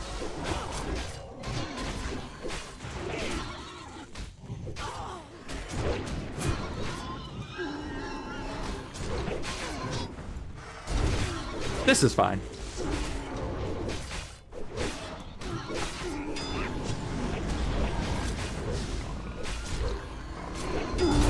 Man, this healer is really letting the tank get low.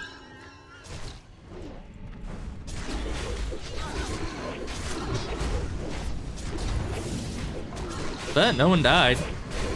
Very good bubble and then bubble cancellation on the tank, I think. What to roll with all these guys before me? Honestly, I just have like one of each character. You know, paladins are really good. Paladin healers have been improved so much. So yeah, I guess one of each character wouldn't even do it if you're wanting to try out all the new builds. Because yeah, you would need one of each character and one of each spec. So there's that. But if you ever want to play with me on here, I'm on the Ambershire server. There's 3 servers. Nordinar, Ambershire, and what was the last one? Telebeam, I think. And yeah, so I'm on Ambershire on this character.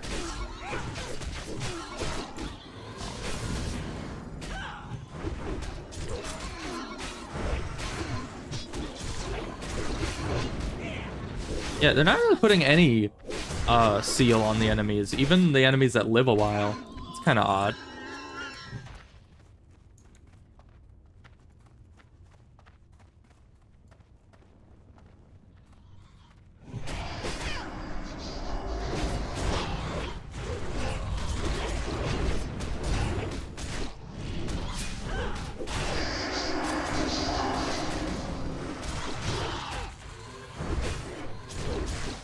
Doesn't have a native Linux launcher? I don't know. I don't have Linux, so I don't think I ever figured out if they do or not. You'll have to look into that.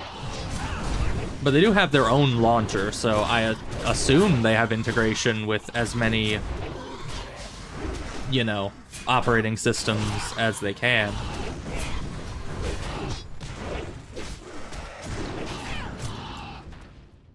Any loot? Nope. Alright.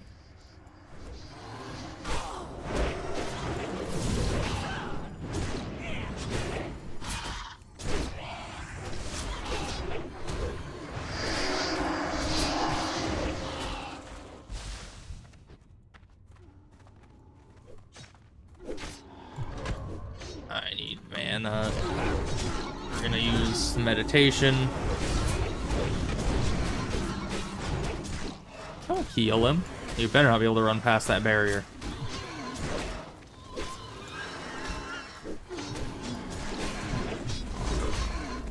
Refuse to use Windows? That's fair. Windows has screwed me over so many times, honestly. Especially with their BS monetization, spyware, and just... ugh. I was looking into getting oh hi, Big Boar Man. Man, enemies running away sucks. I was looking into the possibility of like a third-party thing. Why do all of these enemies have melee knockdowns? It's just reducing my DPS significantly.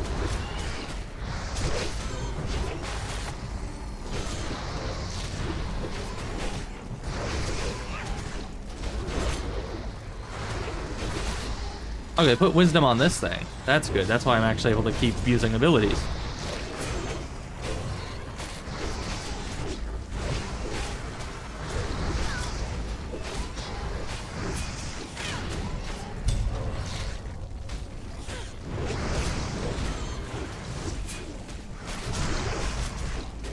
Still really good looking? Well, thank you.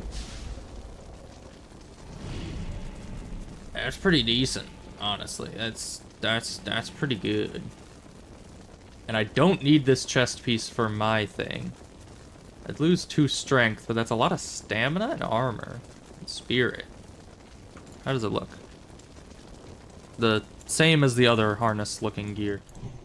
I'm kind of tempted, because it wouldn't be that much of a difference in strength, and it is lots of survivability. So I'm gonna take that. Yoink. Nice. Because yeah, lose 2 strength, gain a lot of stamina. I think that's worth it. And the spirit. I am running low on mana, so spirit is always useful. Yeah, let's look at overall here. Okay, I'm just barely ahead of them in overall. And I did reset it before the dungeon, I'm pretty sure. So that is it. We are neck and neck, though. So, yeah, a well-geared ranged hunter. You're not the hunter. The other orc.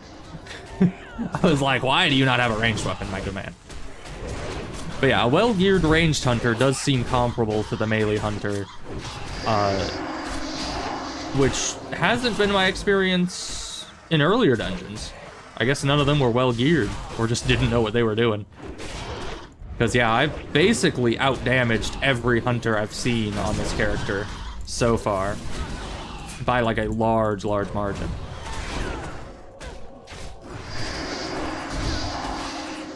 Oh no, not the Sonic. Yeah.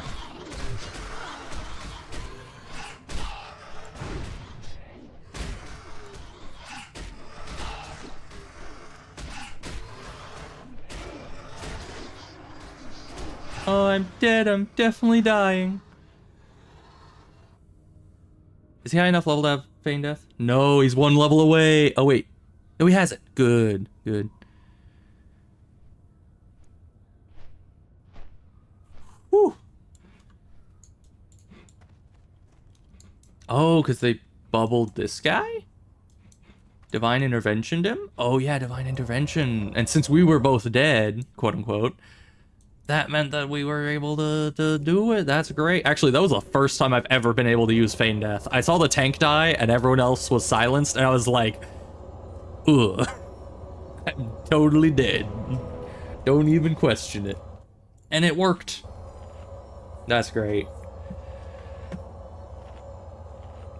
My poor pet died, though. I wish the pet Feign Deathed when you did. Because that's like one of the most common tricks that people teach their pets is Feign Death. Like what, your dog Fido can do it, but my raptor can't? High enough level. Very picky raptor.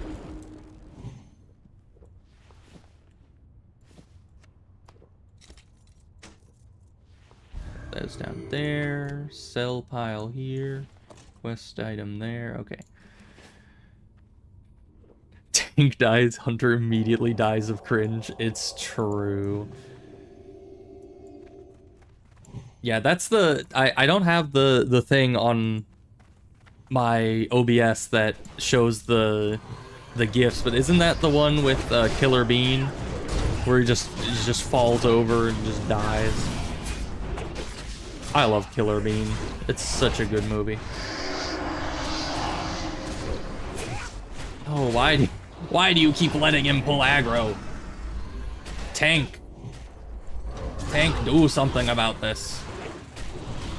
Growl, come here. Thank you. Fair, leave my kayak alone. Leave that healer alone. Turn on RF. Oh, Righteous Fury. Okay. Yes, that one. Yeah, of course. Dies of Cringe is a classic gif. Alright, time to drink some more milk.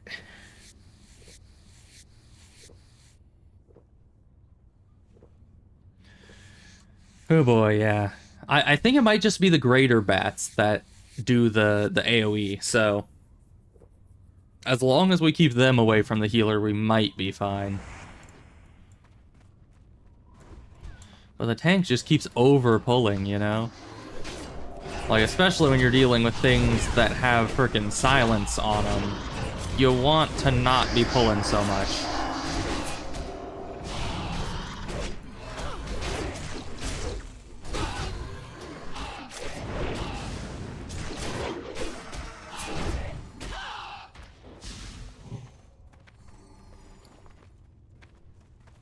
Okay, we're going for the next group already. Alright, I wanted to look at my bag, but that's fine.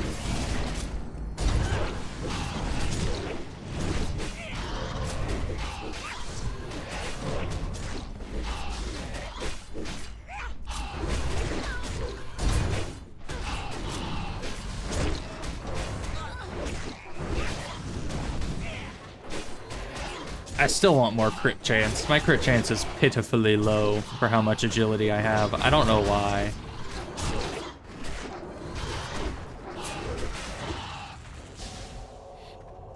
Alright, see you around, Angel Wires. I'll, hopefully see you in Turtle WoW at some point.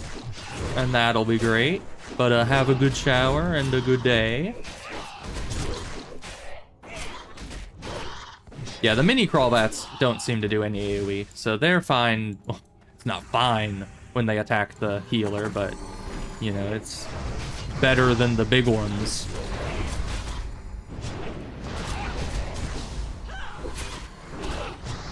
I wonder what determines my raptor's crit chance. Because my raptor has a lot more crits than I do, I feel like. Monkey.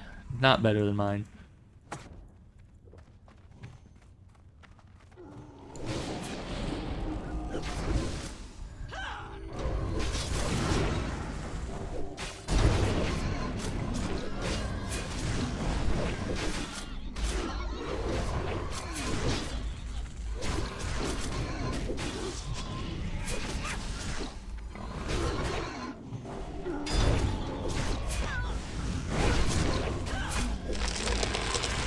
Another totemic.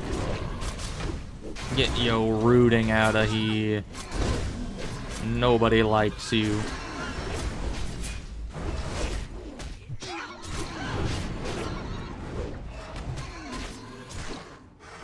Oh, I pulled another one. I really gotta stop using carve on single targets when I don't have infinite mana going. Oh no, is that the lag? Let's drink some here. Drink away our worries. Let's see. Alright, the tank is going in.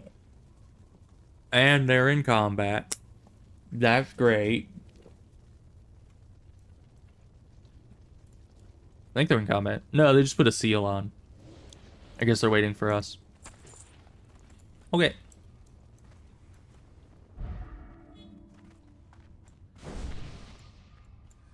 Ah, because it's a boss.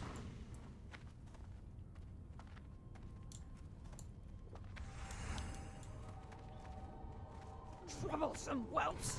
Do I bring them down here?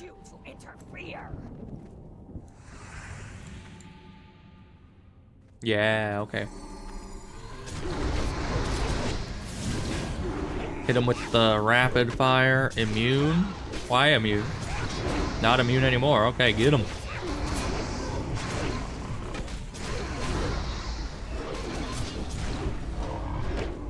Why the immune again? It's always right when I'm sending out my best abilities. She's just like, nope, immune.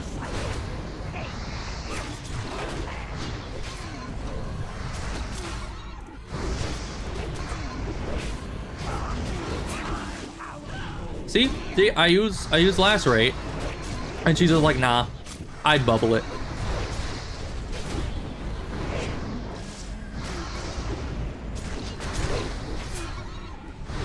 She can't keep getting away with it.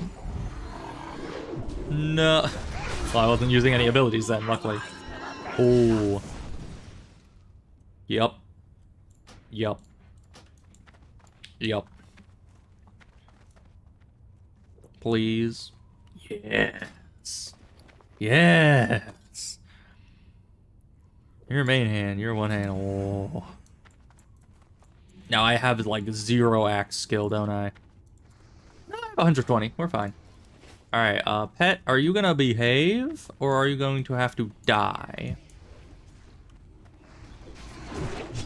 You're gonna behave. Thank you.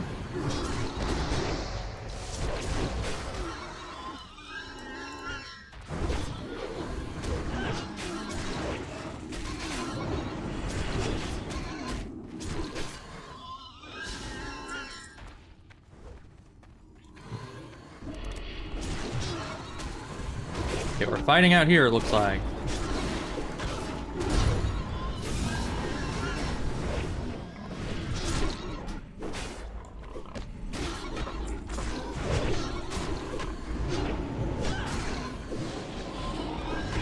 Alright, the priest again.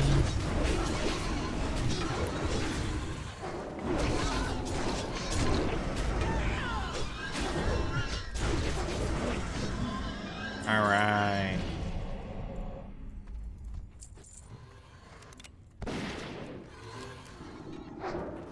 All of them, huh?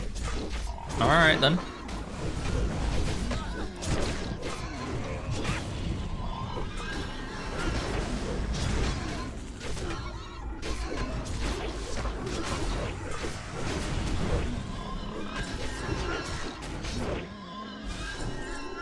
Alright, mana low. That's not a notification I like to see. I do have space for request. Good. I was worried about that for a second there.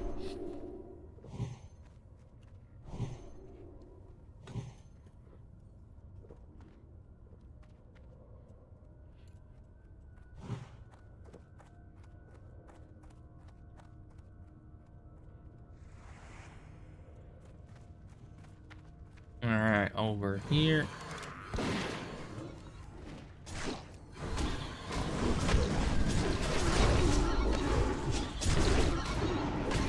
You know, he totally stole the whole raptor thing from me.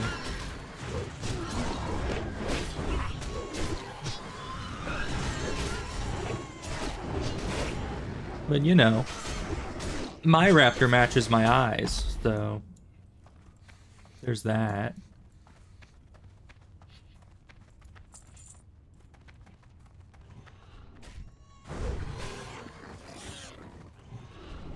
Why are we pulling so much?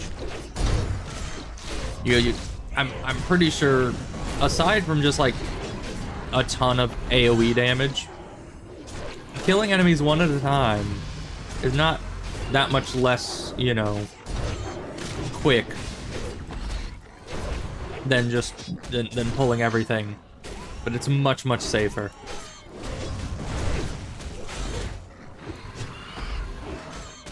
And, you know, one wipe from over pulling probably offsets all of the time that you saved by over pulling.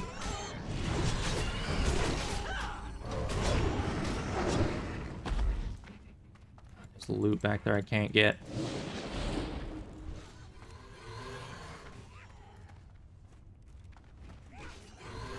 Get back here.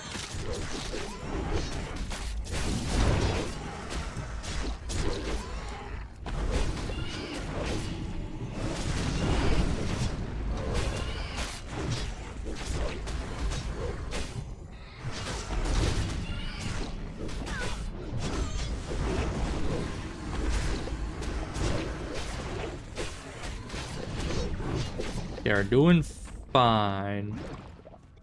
Pass on lockbox. I have a bad habit of greeting lockboxes because it's like they're a green item, and I'm just like, hey, a green item. I don't need it, but I'll greet on it. And then I get the lockbox. It's worth like 2 silver, and I'm sitting there like, why do I have this?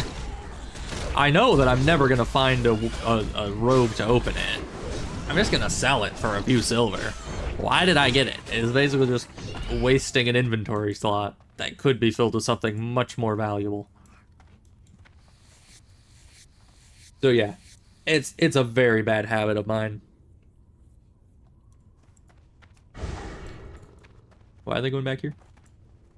Loot? No loot. Loot? No loot. Okay.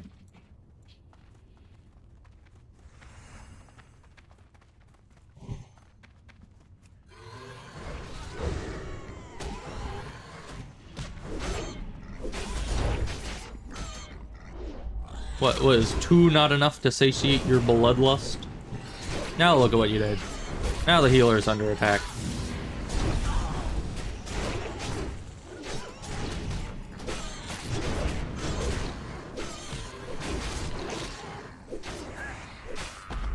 Wow. I actually killed the other boar before they killed that first one. I think his pet's on aggressive. Because it just ran to attack those things right as they spawn. That's dangerous. As you can see, I always have my pet on passive. Because then I know exactly what it's doing at every moment of every day. Because if you don't keep this thing on a leash, it's going to run off and ruin your life. That's just how hunter pets do. And we're not going to let it.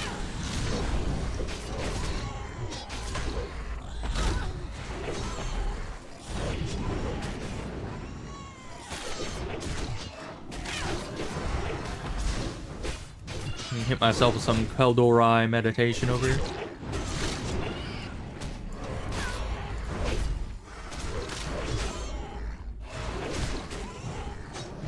And I don't know what's going on with that hunter back there, but they are not doing much damage anymore. And they're at max mana. Maybe they're just not able to get well within range.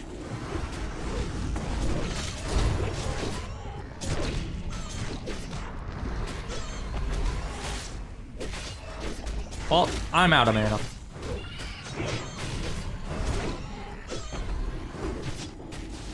Ain't that just swell?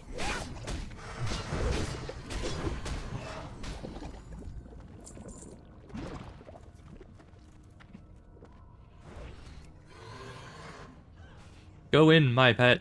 Do the damage that I cannot.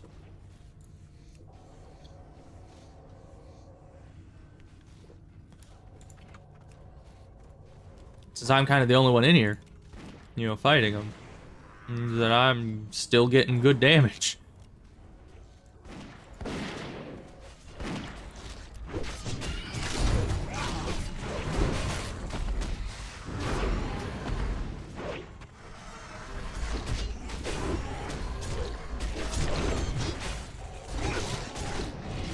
Great. Alright, go in, my pet. I must drink before I get in combat. Luckily, milk is infinite, because you can just pick up milk indefinitely at Stormwind, so I don't need to worry. I can just sit back and keep drinking my sorrows away until I'm at full mana. Oh, now you want to drink. Of course you do.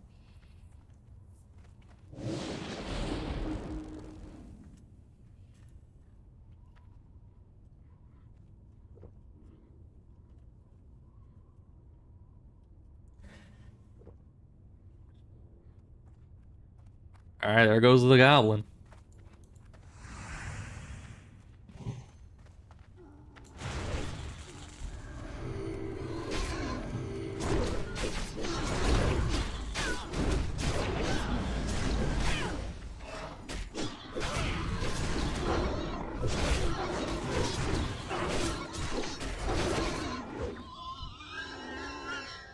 Alright, that area is clear.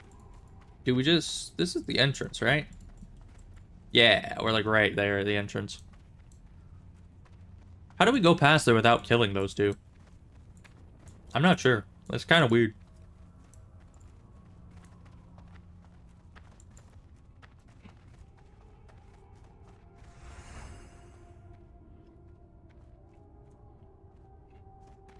Where's the guy? Oh, he's way back there. Oh my gosh. Aren't there more enemies that appear? I think there are. I'm going to be back behind the tank. Let's take another look at our overall damage. Alright, we pulled ahead a little bit. He did have a bit of a dry spell there where he wasn't doing much damage at all. So, another glorious victory for the Black Mist.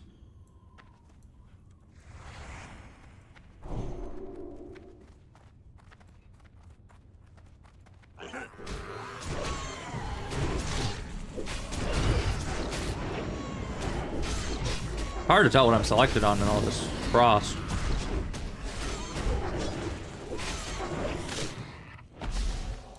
Alright. Done and done. Well, that's the... Was that the end of the dungeon? Oh, I guess it was. I was saying GG.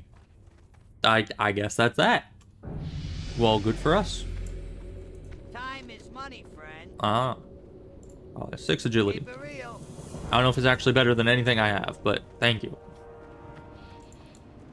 I'm sure I'll very happily disenchant that later.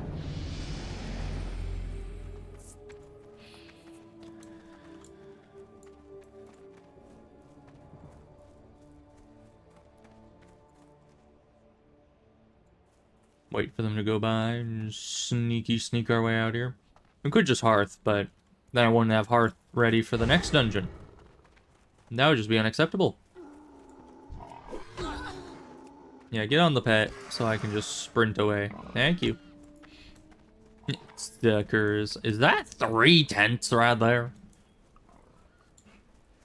Dang it, Raptor Eleonora lady. Are these like actual tents or are they just... Are they abandoned tents? Are they like... I don't think they're built-in tents. No, this is rest bonus tents and nobody's here.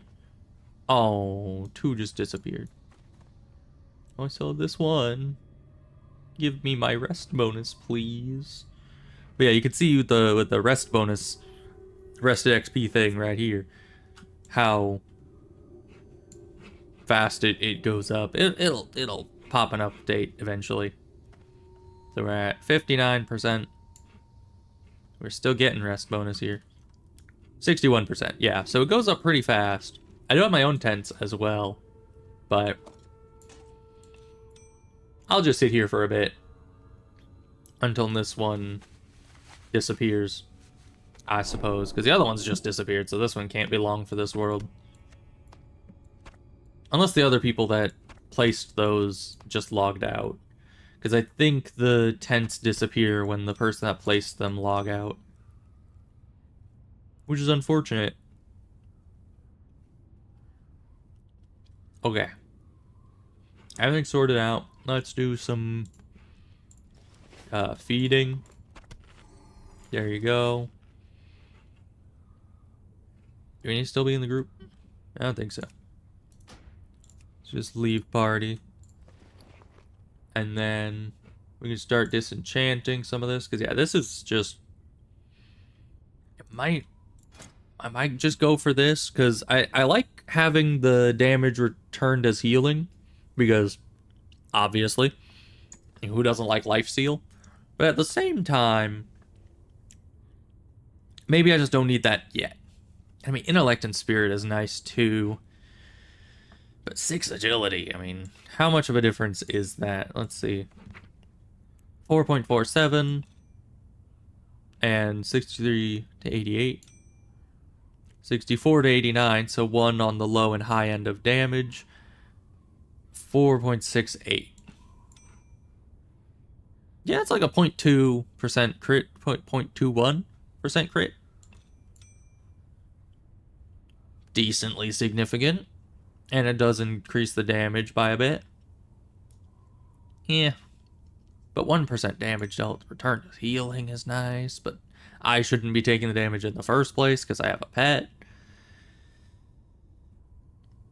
So it increased my damage and my critting. I just don't think it's worth it for just 6 agility. Later on, we'll get some really good rings that give a lot of agility, and then we'll replace this, but just for 6 agility, I don't think that's enough to really warrant getting rid of my 1% lifesteal. So we're gonna get rid of it. I like lifesteal too much. And my old assassin's blade. And this necklace we won because no one wanted it. And this chest piece that I outgrew because there was a slightly better one. And this chest piece that I got from the Night Elf starting area, that'll probably give me strange dust. Yep. Alright. We're almost full up on XP juice. Let's get queued up again. There we go. Because, yeah, if we find a Gnomeragon, we can just Lifestone, or Hearthstone. Dang it. The Lifestone is from Asheron's Call, not WoW. If we get Razorfin Crawl again, well, you know, we're here. What else can we get from Razorfin? Because we got the one thing that I really wanted, which was this axe. Because, you know, 6 strength, 24 DPS is big. But what else is there? I mean, there's the bow, plus 2 agility. You know, just kind of a nice thing. There's this. Really good offhander. If I got this, then I could move the axe to the main hand and this in the offhand. That would be great. But it's only a 25% chance off the big boar guy. So, I guess we'll just have to see. Corpse Maker. I would probably replace both weapons with this. Although, maybe not. Just because if this is in the main hand, then that's 24 DPS. So, this being 28 DPS and taking up both hands isn't really worth it, and it gives no agility. So... Oh, the tent disappeared. Alright. Well, off to do whatever the heck we're gonna be doing. What are we gonna be doing? I don't know, we're really far away from the Night Elf area. This might pop before we can fly back up there.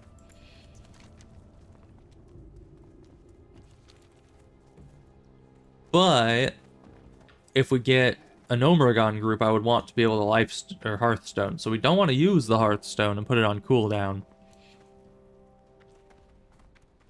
I guess we're just gonna run up this way and head back to Ratchet. Can't really think of what else I would do. I could head to Ratchet, fly down to Theramore, take the boat to Menethil, fly to Ironforge, take the tram to Stormwind, take the boat back to Teldrassil. That's an option. Not a good option, but it wouldn't use my Hearthstone. And it wouldn't keep me occupied on a flight path for the next 20 minutes. Because, you know, I don't like the flight paths. Because you can't Hearthstone when you're on a flight path. So if we get into a Gnomeregan thing in the middle of the flight path, I will have to wait until I land before I can actually Hearthstone back to the dungeon. Which would be very annoying. So I would want to kind of take a longer route just to avoid the flight path in case the dungeon does pop on our way. But who knows how long that's going to take, because we are winding down on the population, right? Nope, population even went up. Okay. There's actually a few people in Alterac Valley, too. That's something I'm looking forward to when I'm higher level, is a good old Alterac Valley experience someday.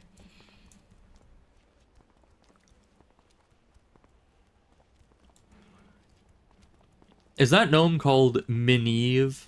Like Medivh, but Mini? That is a name that exists.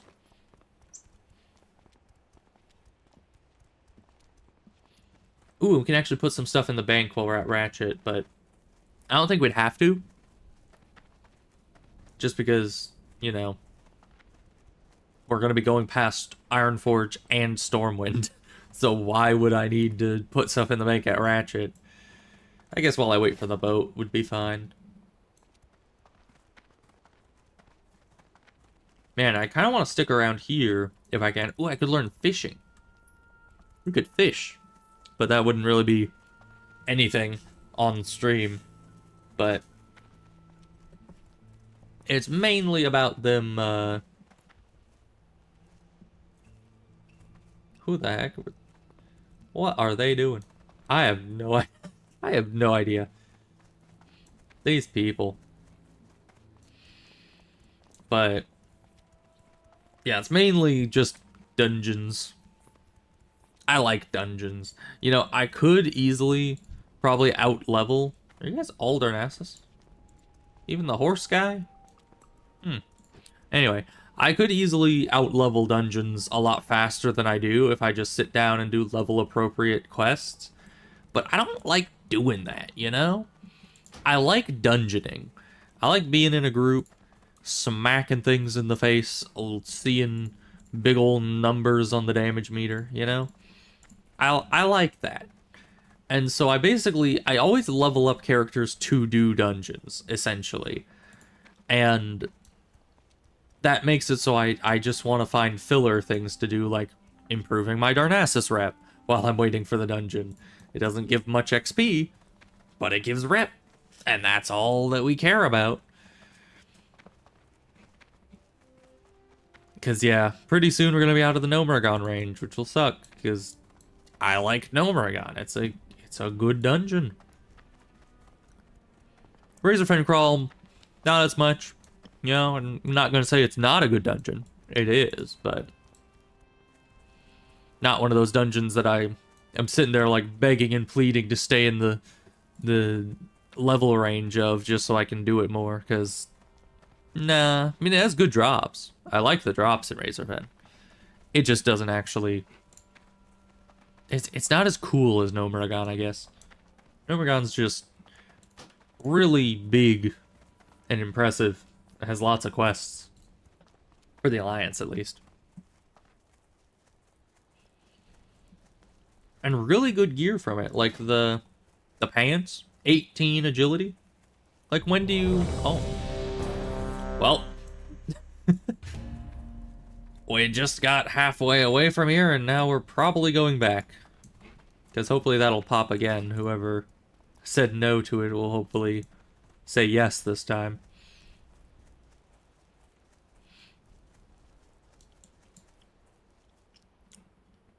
Yeah, I need to find something to do around here. Because if I can stay in proximity to this and have my Hearthstone over right next to Gnomeregan, that would be perfect. I just don't know what to do in this region that would keep me entertained for an extended period of time while we wait for this. I mean, I don't know how much longer we have to wait, because it did just pop once and then unpopped, but we'll see. I'll just go explore a little bit, I guess. I found a Gamagor. Who doesn't love a Gamagor?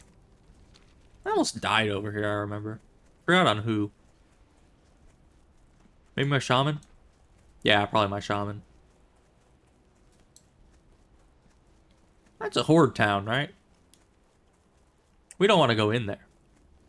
But I want to get the exploration, I guess. What else am I gonna be doing?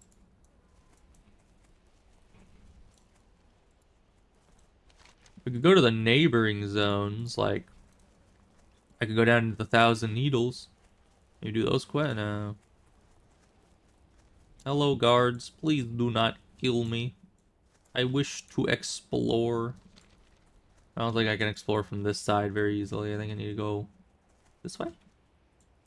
Southern Barrens. Camp Tavarama now. Thank you for not killing me. Come on, we didn't see this. Ooh, there's a bunch of Silithids down there. Those are fun. Have a really unique looking Scorpid there too. Not that I'm wanting to tame a Scorpid, but I could if I really wanted to. You know what I could do? If we're just going to be in this area waiting, we could either go in here and do something. I mean, it's higher level than me, so probably not. Or... Alright. I was going to say, or we could go down and get the flight path in Feralus.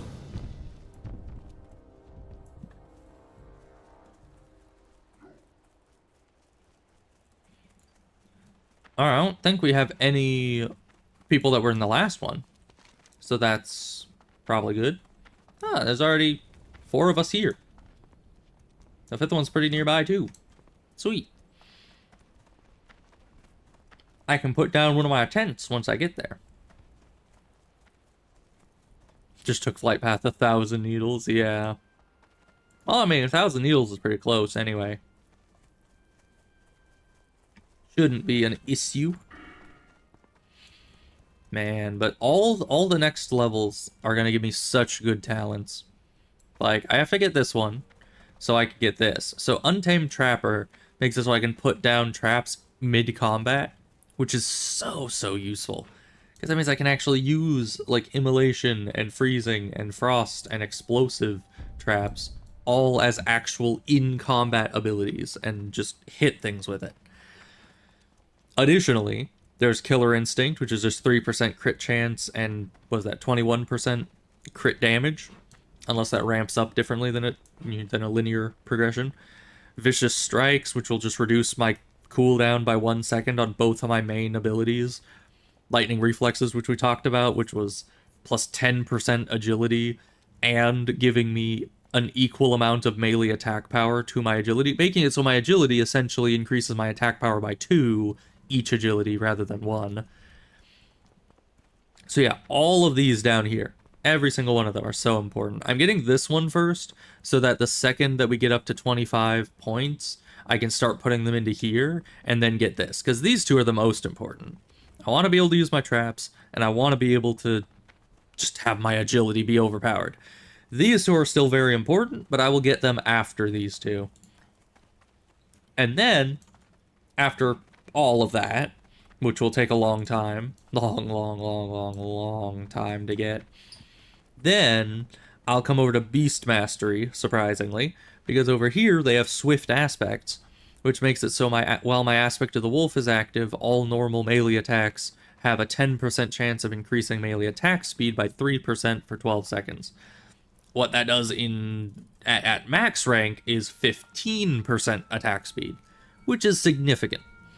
So, plus 15% attack speed from that, and then I would also get 3 in this, which gives me 6% lifesteal in Aspect of the Wolf as well, which is so great. It's so very good.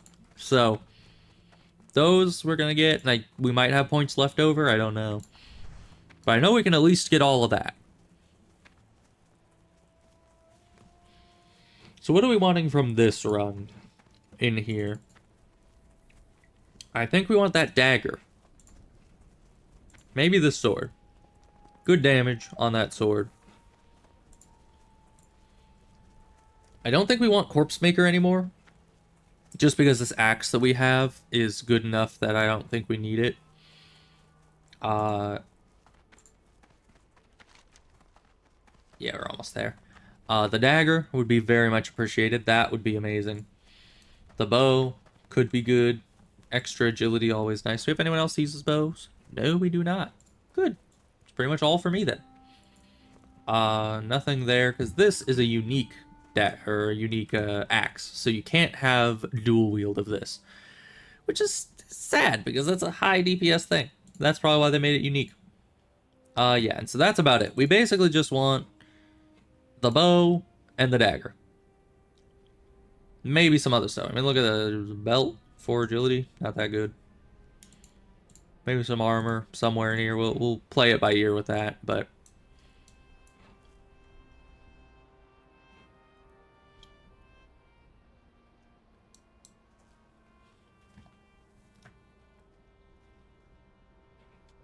Where's the priest? Oh, they're the one on the spider. Okay. I was like, I see two people here. I know he's that one. I didn't know where the priest was, but yeah, they're the spider mount person. They're just obscured by a giant spider in their face. Oh no, they're stuck in the flight path purgatory.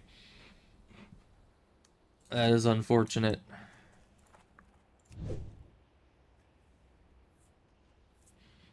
Yeah, I know what that means. Yeah, I've never put down a tent in my entire time on Turtle WoW. I think this is going to be the first time I've ever done it. Just plonk it right down. Okay, so you can't choose where it goes. I'm guessing it just either goes on top of you or in front of you. In front of you. Facing you. Okay.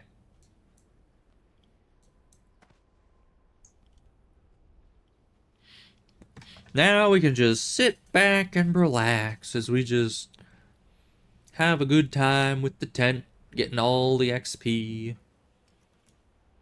'Tis nice. Let's see, we already looked at all this. Well, we didn't look at all of it. You know, you get the regular 3% increased damage against certain types of enemies, minus 10% mana cost of all melee abilities and traps, which is integral to not running out of mana, even though I still do. Swift Reflexes increases parry and attack speed. I wouldn't have got this if it was just parry, but the attack speed makes it worth it. Increased damage done by offhand weapon, so this is like your dual wield skill here. Increase the critical strike chance of Lacerate, Raptor Strike, Mongoose Bite, Carve, and Wing Clip abilities by 6%. That's pretty huge, because crits let us use Lacerate more. And Lacerate crits more often, so it's kind of like a self-perpetuating cycle there. Up to 10% increased total health. Pretty nice. I might get the rest of that eventually. But I don't really need survivability. I'm a hunter. I'm not supposed to be tanking things. Carve, as you've seen, is like the AoE attack. It does 60% weapon damage to up to 5 enemies in a cone in front of me. Doesn't need to be targeted, which is really cool. You can use it without a melee weapon in your main hand. You can do it with, I think, in any case that I've seen it usable, I always had a weapon in my offhand, so it might use both weapons at the same time to calculate the damage. And then deterrence, 25% increased dodge and parry chance, which is huge. Basically evasion for hunters. And then Lacerate, you know what that does. It's the after crit thing. This increases hit chance and reduces... Yeah, it reduces the chance that movement impairing effects will affect us. This one's really cool because this applies my highest level of Serpent Sting for 40% of the duration, which at the first level it was 20%, and at the second level here it's 40%. And what all this does really is it Makes it so anytime I hit something with a mongoose bite, it will put 2 ticks of serpent sting damage on them, which isn't a whole lot really, but it's like that's like a good 40 damage. Actually, I can look. I haven't reset this yet. Let's look here. Yeah, I never used serpent sting in the entire dungeon there, but it did 6,000 damage. That's 4.4% of all my damage just from the serpent sting that this thing applied. So, not a huge benefit, but it's something. And it gives you use of serpent sting without having to use arrows on it or having to really do anything with it. It's just there. It puts it on passively all the time. Plus, once this has a 1 second reduced cooldown, then let's do the math here while we're waiting. Serpent sting for 40% of the duration. So the duration is 15 seconds. 1/5 of that is then the 20%, so that's 3 seconds. So at the first rank, it was a 3-second effect for the 1 tick from this, meaning that you would hit him with this, the 5-second cooldown would start, it would tick the 1 damage, and then you'd hit him again. Now, it's 6 seconds, so even if I'm a second late on the mongoose bite, I'm still gonna have serpent sting on the enemy the whole duration, which is great. And that will make it even nicer to just keep serpent sting on them all the time, because mongoose bite is one of my best damage abilities. I mean, it does 50% weapon damage plus 25, and it strikes with both weapons if dual wielding. So I think Raptor Strike just does main hand damage. This takes both damage in 1 hit and just obliterates them with it. And it does the serpent sting. So that is an interesting talent, and I think it's pretty worth it. Additionally, it's not efficiency-wise as interesting, but it's interesting just seeing it happen in that this, as it says here, serpent stings applied this way ignore resistances and immunities. So you could go up to a stone golem that is usually immune to poison and hit it with this and it gets serpent sting. It's crazy. It's weird to see enemies that are poison and bleed immune just getting poisoned by my melee attack. It's great. So definitely worthwhile, as we can see on here. Let's actually look at his damage here. You got his pet and his auto shot actually did about the same amount of damage. That's pretty interesting. So his pet was a very big part of his damage. Same as mine. What was mine? 33%. So yeah, I did slightly higher percentage-wise than my pet. On average, he had his pet do about 2% more damage than mine did. Then auto shot was on par with the pet. Where was my auto attack? My auto attack was below the pet, yeah. The multi-shot, 17.8. Steady shot, 10%. Right, they're making steady shot not a talent anymore, I think. Because right now it's a talent. I think in the next update, they're making it a built-in ability that you train at the trainer. So that's going to be cool. But yeah, I guess that means they were marksmanship. And Wing Clip did 44 damage through the entire dungeon. Yep, sounds about right. Oh, and he actually never used Arcane Shot. Interesting. Okay, so the shot that I kept seeing him fire past me must have been Steady Shot. Because I did see him throwing out some purplish bolts of energy at things, and I thought that was Arcane Shot. Makes a lot more sense why he was able to keep his mana up the whole time. Because, yeah, Arcane Shot, it just guzzles mana down. It does not care. That's why I never use it when I'm, an actual ranged hunter. Now we had the Shaman. Mostly auto attacks. That sounds about right. Tank, mostly auto attacks. And Frompt. Mostly Wand. Yeah. Honestly, I would have expected more Wand from a priest, because Holy Priests, I can't pull it up on here because I'm a hunter, but Holy Priests have something with Wand specialization that makes it so they gain mana back occasionally when wanding things. Although I guess the tank was kind of always in peril because they just kept rushing in faster and faster and faster and faster. So really, I guess the healer didn't have much time to focus on wanding, and they just needed to heal constantly. But still, I would have expected more damage to come out of the wanding because that's what you do as a priest healer, you know? You wand things, it gives you mana back, and then you don't run out of mana, and then people don't die. That's how it works. You know, surprisingly, it went well. I didn't die. Well, I didn't die for real. I feign died. It's so nice having feign death finally. You know, back in the day, like yesterday, before I was level 30, I didn't have feign death. And if I was in a dungeon and everything went sideways, I was just dead. You know, the only way that I would escape with my life is maybe hoping that everyone else will tank them long enough that I can get aspect of the cheetah and just rush out of there. You know, just outrun them out of the dungeon. But it was not very effective. So having feign death now is just so very nice. Because I can just nope out of any situation and reset it. Of course, there is a resist chance, and a very non-zero resist chance. It's not super high, not super low either. So, I don't know how I feel about that. But at least in this situation, it worked. And they kept, I don't know if you remember, but when I did the feign death, the enemies kept doing that AoE silence on top of me, and I was worried it would break the feign death, so I actually like clicked on an enemy that was on one of my teammates and sent my pet to go attack that to pull the enemies away from my body, just so they wouldn't break the feign death or have a chance to, because I wouldn't like that. I don't think that would be fun, because then I would be very dead, and then I would lose like 2,000 XP, and I don't need that in my life. I need the XP in my life. I don't need the non-XP in my life. But yeah, we should be fully rested now. That's great. This is just here for everyone else.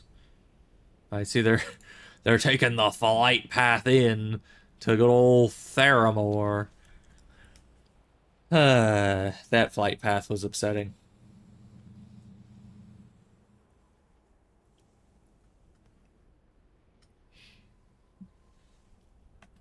Any pet training I can do? Nope. Except for resistances, which I never get. I don't even know why I trained being able to train these, because I'd never do it. I guess I was just going for like completionism, but why? But yeah, we have the max level of natural armor and great stamina for our level, so they're a tanky individual. We got their Savage Rend, which this is a custom Turtle WoW ability, I believe. And it's unique to raptors, and so it does instant damage and then a bleed. And if it crits, then the bleed lasts longer and does more damage. So, good ability. Does some serious damage. The only issue is its damage isn't as good as things like Bite or even Claw for the focus cost if the enemy is immune to the bleed. So if they're not immune to the bleed, then it does good damage. If they are immune to the bleed, then it just does 8 to 12 base damage and then nothing else. And it's really sucky. And you know, these numbers are also on like the low end, because I think this is before a bunch of different things like the happiness increasing damage by 25% and a bunch of other stacking buffs that are invisible. But this usually does a lot more than 8 to 12 damage and then 16 damage over time. Like 2 to 3 times that usually. So I don't know if this is just bugged, like the description of it, but it definitely does a lot more than it says. Alright, where's the guy now? Oh. He wasn't doing the flight. He flew into Theramore and now he's just running out. Okay. Well, he's braver than I. They're 38. That explains it. Man, they're a little over-leveled for this dungeon, aren't they? Only a little, actually. They're only 2 above the max recommended, so Yeah, but that'll mean it'll be an easy run. Maybe they're looking for Corpse Maker for their offset, you know, like off-spec thing. Maybe their DPS spec wants Corpse Maker, because it's a very good weapon. Very, very good. Luckily, I'm not going for it anymore. And hopefully, I can get this dagger. Is there anyone else that would want that dagger? Stamina Spirit. Maybe the Warlock? What's the Warlock got? Stamina Intellect Spirit. Yeah, I don't think they would want it. So that's a plus. Introduction to the Dark Arts. Scarlet Monastery. Why are you already in Scarlet Monastery? Interesting. But it looks like this guy hasn't been in Dragonmaw Retreat, which is odd. There's a lot of good cloth gear in there. But alright.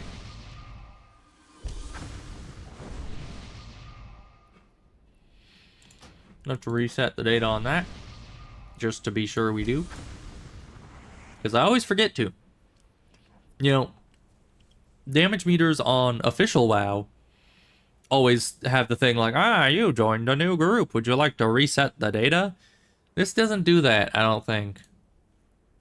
I don't think I can tell it to do that. So that's unfortunate.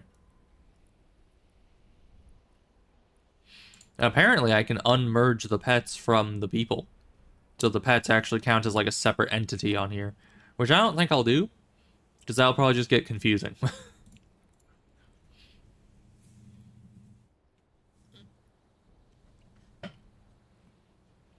Because then if I wanted to figure out like my full contribution of damage to the dungeon, I would need to basically... Hey, he's here.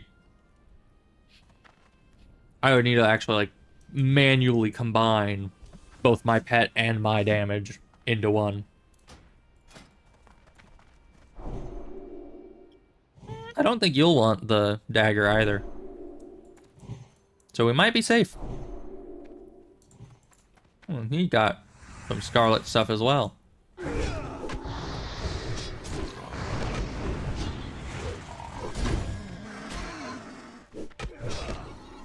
We got another runner, I see.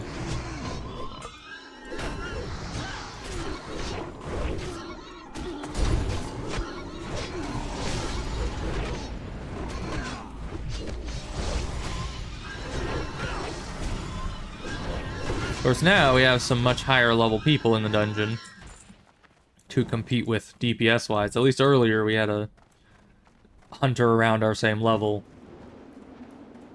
Here we're at a bit of a disadvantage numbers-wise.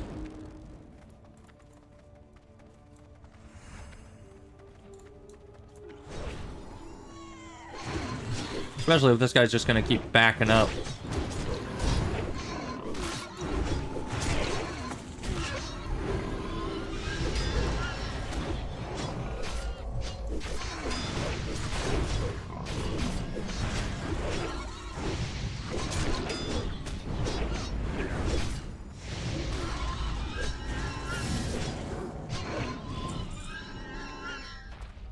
Okay, good.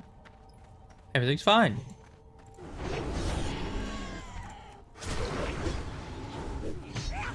Yeah, I'm getting deja vu to the last 10. Very much so. Very, very much the same feel that I'm getting from them.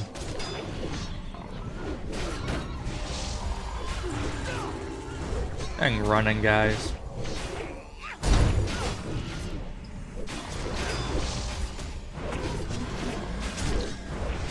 Dang running, guys. Fine, you can leave. See if I care.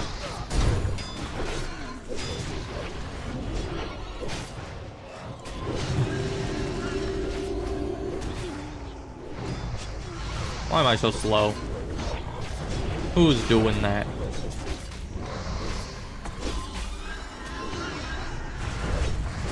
Preemptively put the slow on everything that I'm fighting.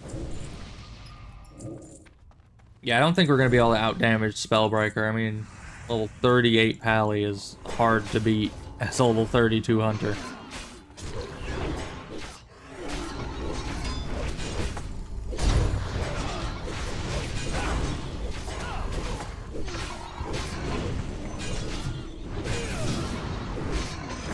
Get the mage first, as always.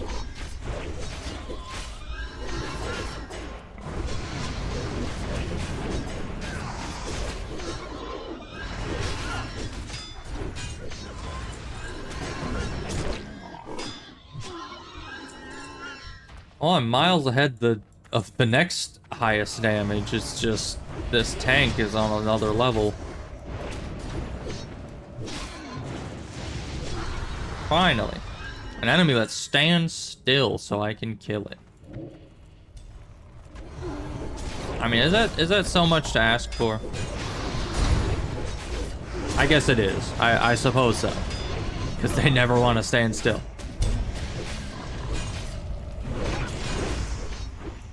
Make sure to get everyone slowed. Can't have anyone running away. Hi. What are you doing here? You come here often?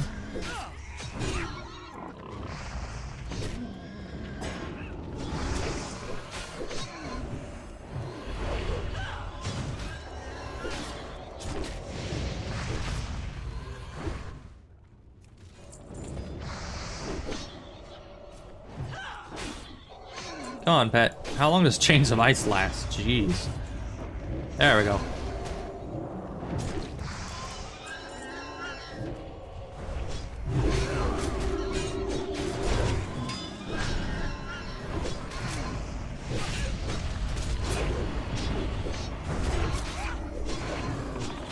Let me just get some mana back here.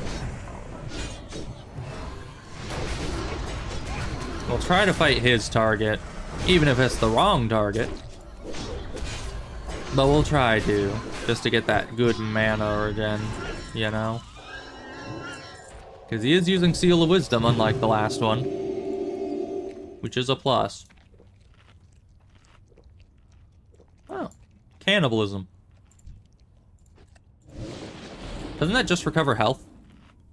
Or does it get mana too? I hope it gives mana too. That would actually make it strong. Although I guess for a warlock, health is mana. So you could like do a bunch of life taps and then cannibalism and just get all that health back.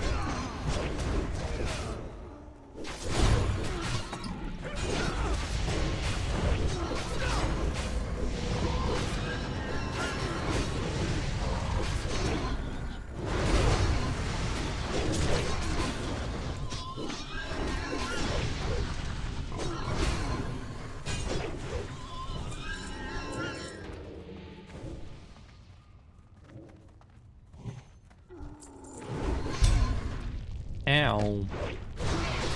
Why with the melee stuns? Why does everything have melee stuns in it?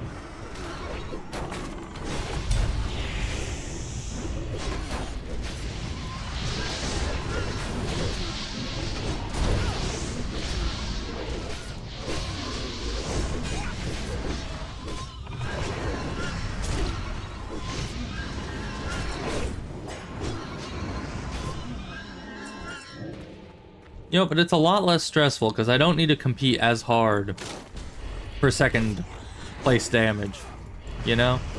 In the last one, it was a huge struggle between the other, you know, the other hunter and I.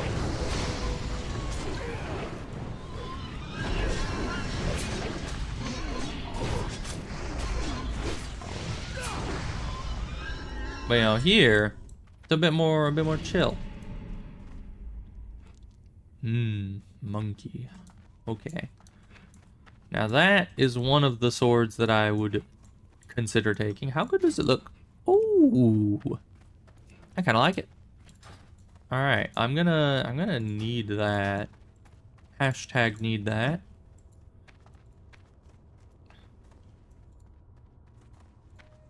Oh, he let me have it. What a nice guy. Frangus, you know, don't let anyone tell you that you're not a nice dude, because you are.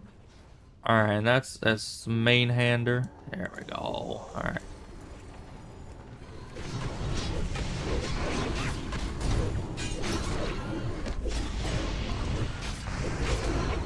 So I guess Frangus is in the market for one-handers. It's kind of interesting.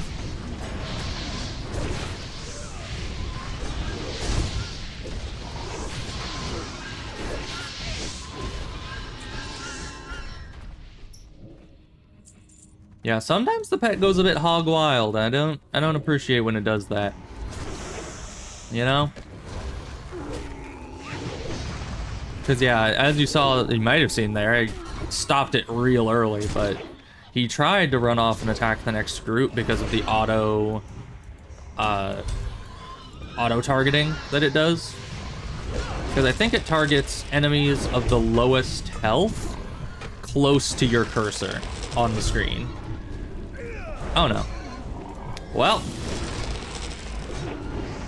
let's hope that frickin' Death Speaker Jabulba isn't in a helpful mood today.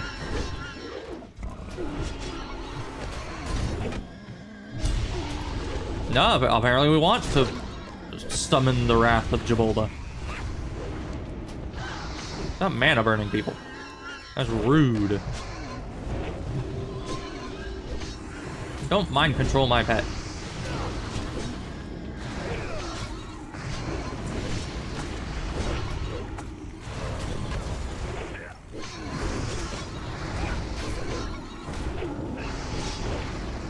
Not again. Come on.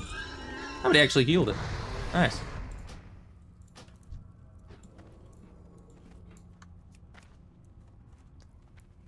Why are you just sitting there?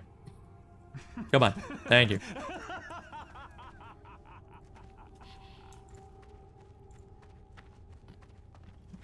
Children is still in combat. I don't know with what. Maybe with one of my teammates? Still counts as partly an enemy and it'll need to reset after a while? I don't know.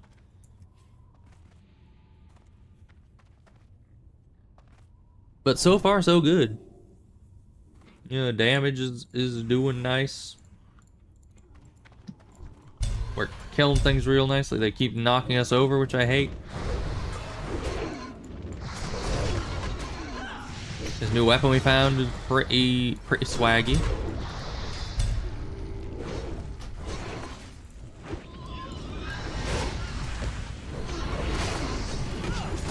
I mean, it's not like the best option, but it is higher damage than our previous weapon, so that's all that matters, right?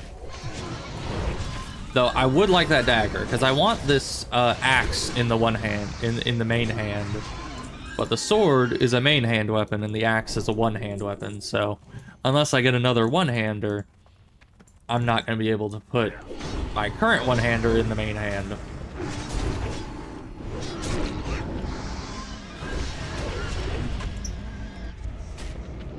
Why are we running?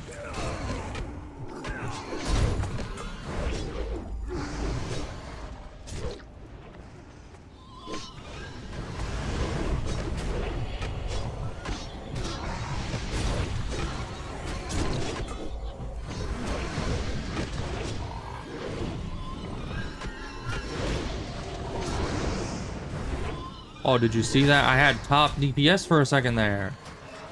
Even higher than the pally. I have top DPS for that fight. Higher than the pally.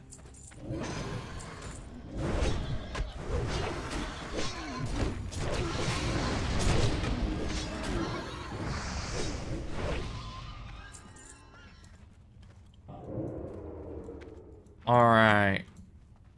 I'm gonna drink some milk because I have infinite milk. And these guys suck. Do we want to focus on the big boy again? Is that what we do? He's not really marking anything. Oh, because he's not lead, which is interesting. He should be. Always gotta make the tank the leader so you know who to fight. Yeah, he's targeting the min guy, so we're gonna do that. Obliterate this loser.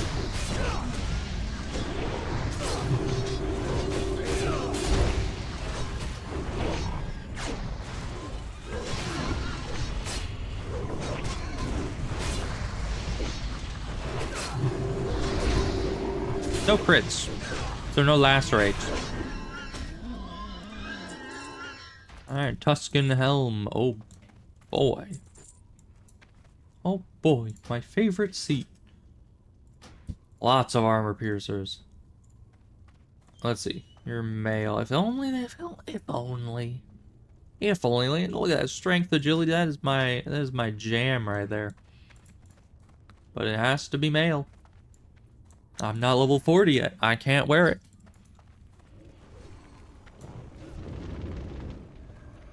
Okay, he's just running right into the middle of this giant room. Yeah, that's not what I would have did.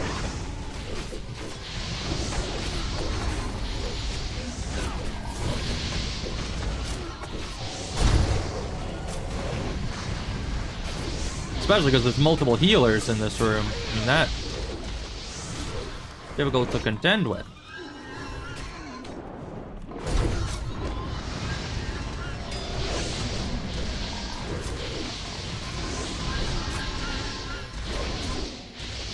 Man, that rain of fire is just so hard hitting.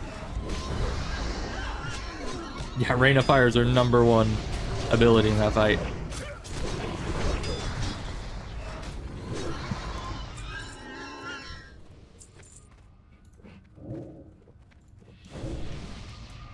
You know, now that we got 2 pretty decent one-handers, even if we don't get the dagger this time, I think we're probably fine on weapons, so I can probably just queue for Gnomeragon and try to get my last quest or 2 done in there. Though I think this is going to be the last dungeon of today, you know, on stream, because by the end of the dungeon, it'll be a 3-hour stream, and I did not eat anything prior to the stream because reasons. That's why I'm chewing gum. Not sure if it's at all noticeable, but the gum definitely helps you not be super hungry, you know? Now, why did you attack that? You're not on defensive, you're on passive. I've noticed my pet was misbehaving a few times, and that ain't good.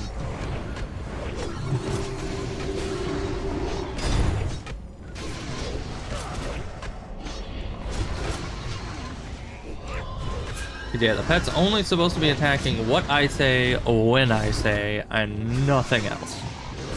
Not supposed to run off and attack something that I didn't tell it to. Not supposed to initiate fights or anything like that. Yet sometimes it does. Sometimes it causes issues. And that's exactly why I have it set to passive.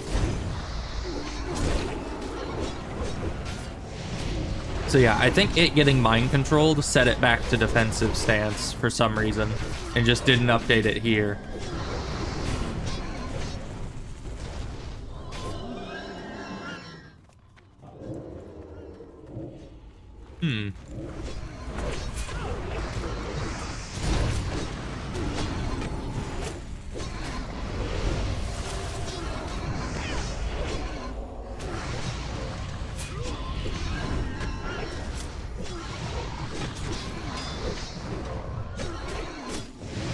There's a lot of overlapping names here because of these guys down below, making it hard to actually select the right guys.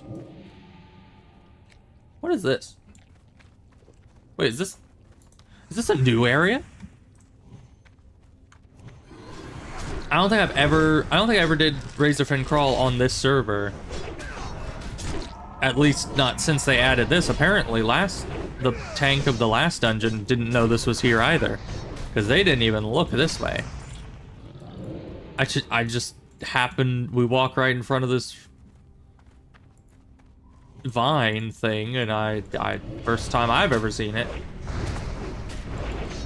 But this is cool. Got some like plant life in here. Makes a lot of sense.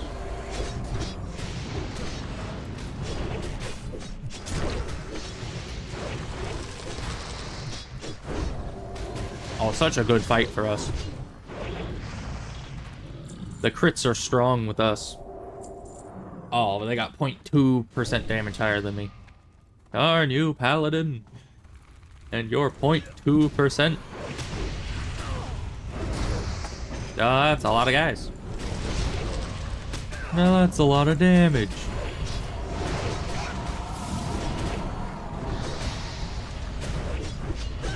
Yeah, we can turn you off and turn you on there. Because these things are immune to bleeds, so we turn off our buddy's bleed. Replace it with claw that can actually do something.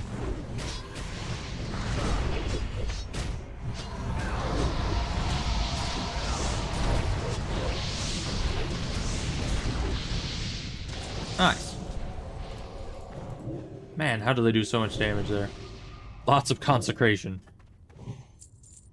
I guess I didn't have a very good fight there. I didn't get, like, any crits. It means I couldn't use my lacerate at all. Yeah, that'll be a problem that's mostly in the past once we get a bit more agility. Because the more agility we have, the more crit we get, and the more crit we have, the more consistently we'll be able to use lacerate, and the more we use that, the higher our DPS is. So, all in all, you just need to crit more, and we will. Is there a boss down here?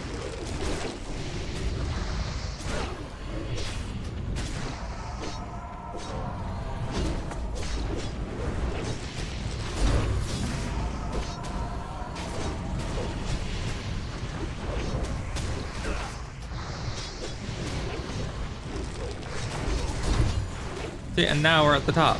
Very inconsistent damage. Not sure why some fights go so well and other fights go so not well. Hey, you know how to make it up this, right? Yeah. That is very good. Because sometimes with these ramps and stuff, the pet just does not know how to cope. Bring him into the... Okay, we're entangled.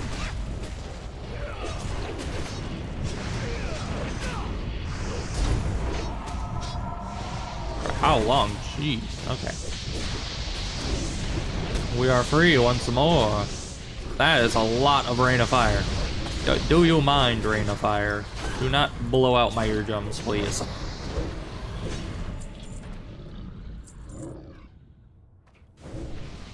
Alright, Thorn. Is that even on here?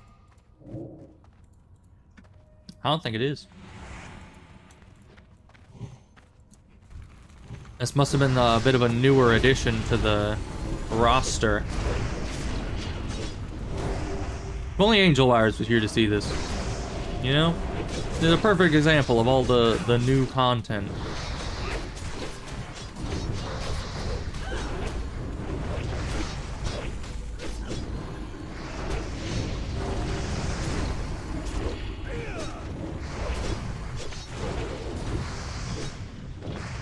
Good fight, good fight. Nature damage. I don't do that. I kind of do that, actually. I think Serpent Sting scales off nature damage boosts. So, in theory, it's a hunter item.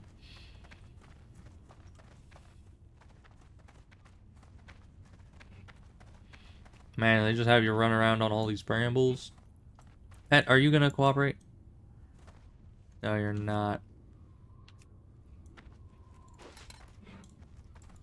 I'll just leave you there. You'll despawn eventually.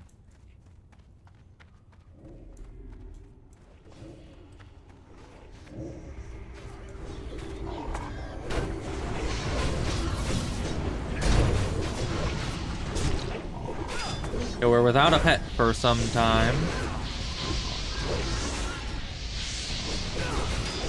Probably not long. I think they're right at the edge of how far away they can be before they despawn.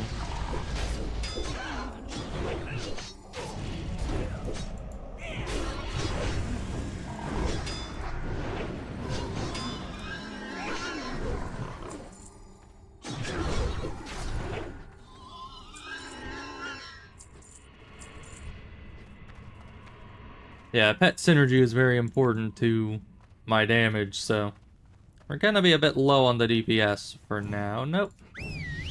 Disappeared, now they're back. Alright.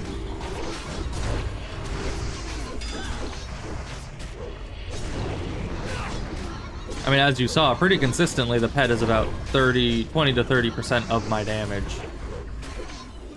So, keeping the pet around and on the enemy is very important. Why did you guys get moved around? There we go. Did I mess that up at some point? Alright, we can go back to the bleeding because we're not fighting elementals anymore.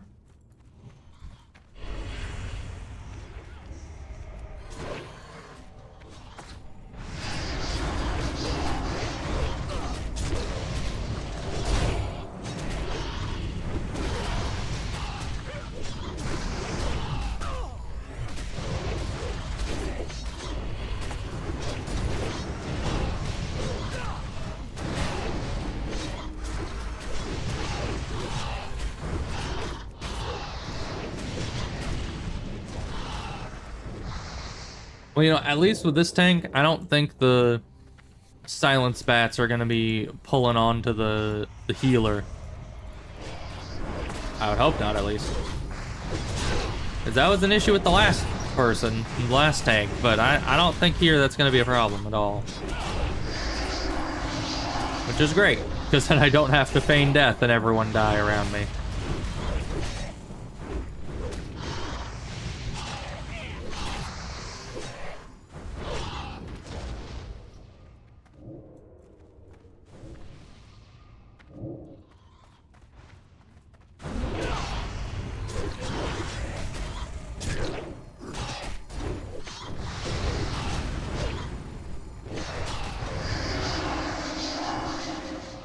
Ow.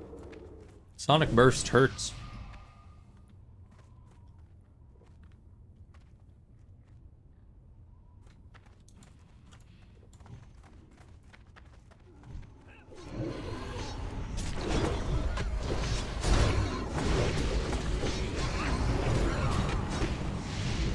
Why are you running already? Did it get down to like lower health and then heal? Because that was like 30-40% health and it was trying to run.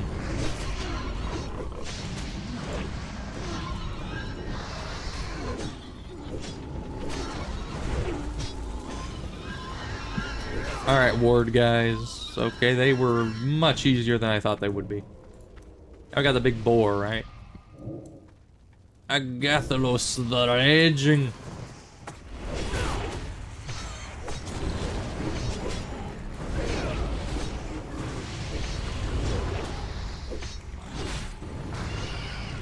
Just insert that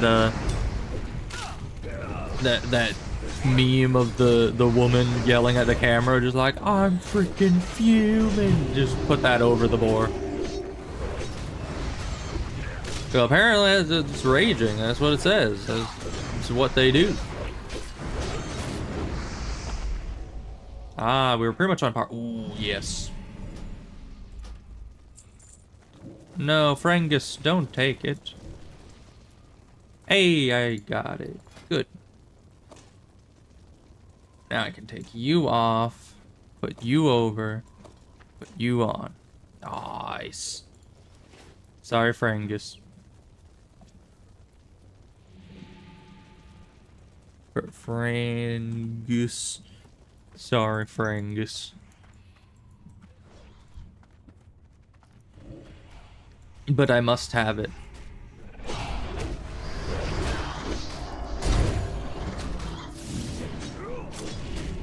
It is my precious. I should be fighting a big bat.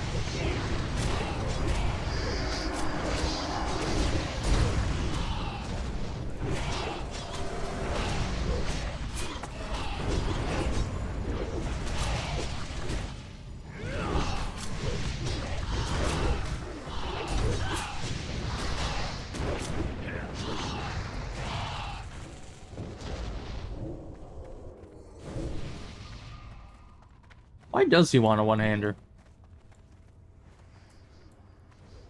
One-hander? I barely know her. I don't know why that's the first thing that came to mind when I said one-hander. But anyway, I think anything that ends in everyone's just, that's just the first thing that comes to mind. Probably not everyone, probably just me, but yeah, I'm an odd one.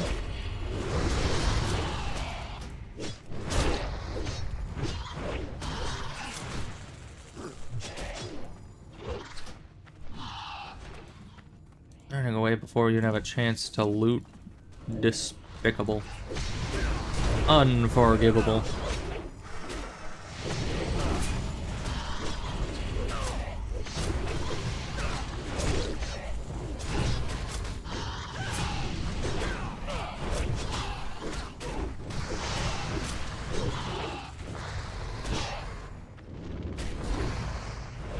Get him. Get him. Oh, is that the boss? Oh, the boss isn't here. There's just a greater crawlback. Okay.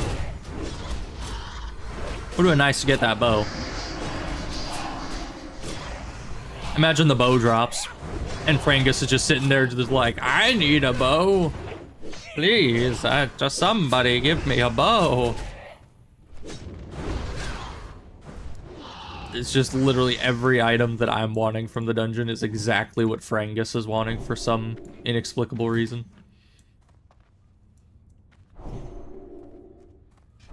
That would be very sad, because then I'd be rolling against Frangus every of the time, and that would just be kind of depressing for him, and for me probably, because then I'd have a lot of competition, and it would.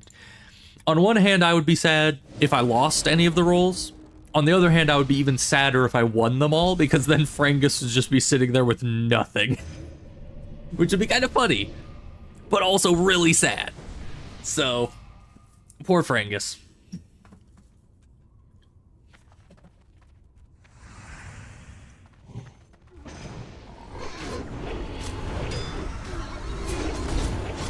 But you know, I think we've all been Frangus at one point in our lives. It's a very relatable thing. What that means, I don't know. I never really put any connotation to it. It's just Frangus. You know, you just are. Why does it have to be any kind of a deep thing that actually signifies that? It's like one of those things that you read your own interpretation into, you know?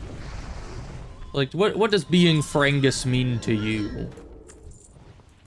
And then it'll seem all deep and mystical because you'll read your own, like, meaning into it and combine it with your own experiences, and then you'll be all like, wow, I really am Frangus, you know?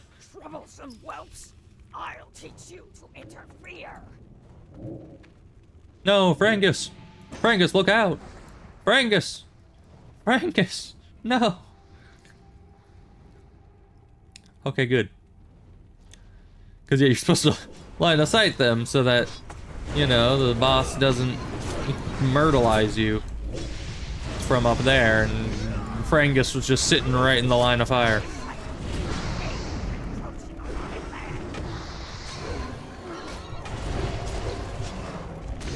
Give me the good crits, please.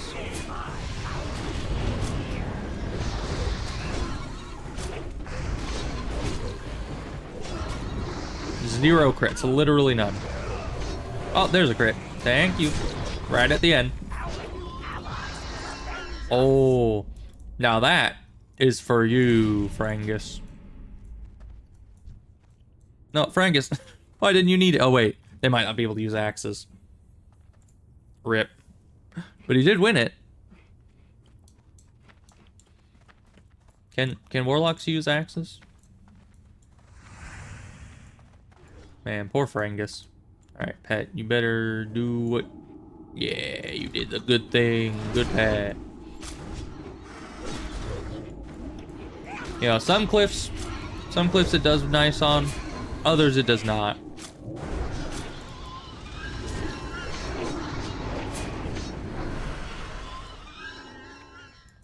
How fast is this other weapon? 1.5. Oh, that is a quick thing, even for a dagger. I think the quickest I've seen is 1.4 on a dagger.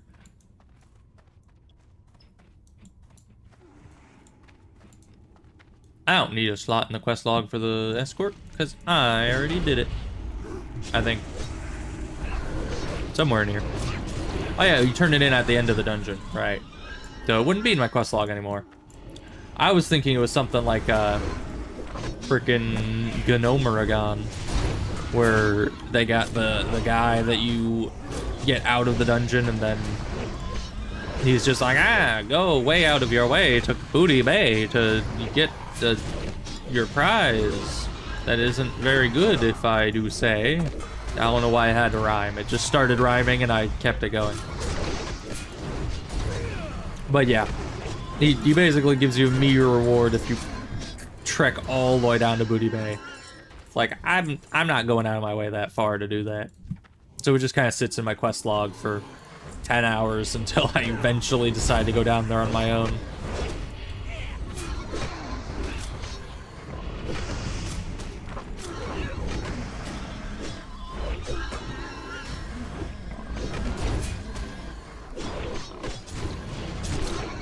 You know, but I'm very happy weapons-wise. You know, so now I'll be able to do my Gnomeragon. Finish up the quests in there. And then I'll have my good weapons from here. And I'll be able to continue on to somewhere else. Where's next? Crescent Grove? Yeah, Crescent Grove. Yeah, so Gnomeragon and then Crescent Grove would be next. Can I even queue for that yet? Well, I'm already on that quest. That means that I've already finished it, but...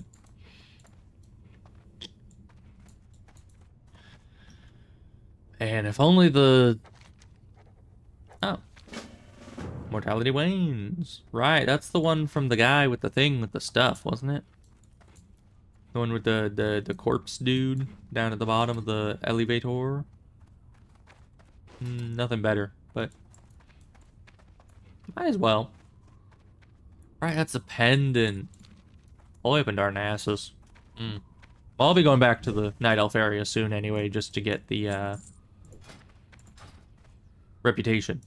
That's what it is. Yeah, and these guys are doing the Snuffle Nose Gophers. I could have grabbed that. I didn't really want to.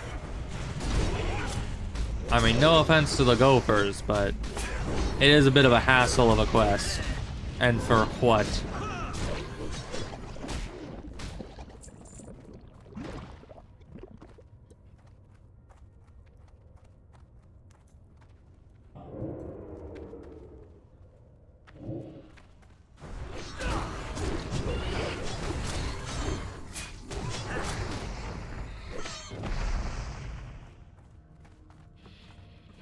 Yes, I'm happy we got new weapons for sure.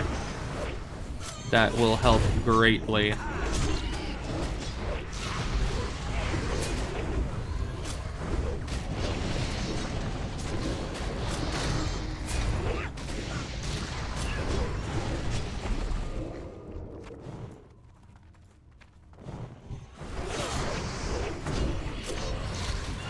And you know, on my warrior, it's always suggested, online at least, that you have one fast weapon in your main, or one fast weapon in the offhand, one slow weapon in the main hand, because the slower the main hand weapon, the better your instant attacks will do damage. But with my warrior, at least, I always went for as fast as possible because of the lifesteal. You know, because the more attacks that I can throw out, the more 2% healing boosts I can get. And that is what I was trying to maximize on there. But with this character, I can actually go with a slow in the main hand and a fast in the offhand perfectly fine.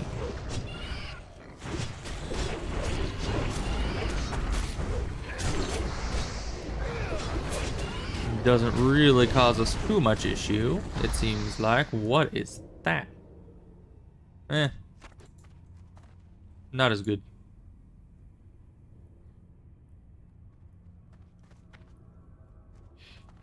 Spellbreaker got it. Yeah, not great DPS. I don't know why the polearms are so low DPS nowadays. I mean, that's like a one-hander. a good one-hander, but a one-hander nonetheless in DPS. It doesn't even have any stats on it.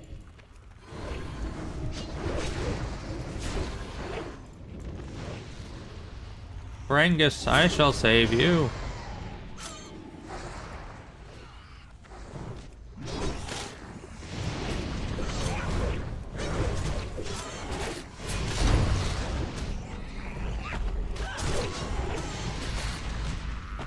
I'm also very used to off-tanking as my warrior. So pretty much every character I play now, I'm kind of like keeping an eye out for where the enemies are and what, you know, enemies are pulling off of the tank, so I can go and like catch them, which works pretty well as the hunter because I have growl. So that allows me to pull enemies off of the allies pretty readily. I mean, it's not like a taunt exactly, but it's actually easier as the hunter than as the warrior, because warrior's always in berserker stance and doesn't have a single target taunt in berserker stance. So I would either need to jump over to defensive stance and do actual taunt, or jump into battle stance. Why is your aggro radius so big? Or jump into battle stance and do mocking blow.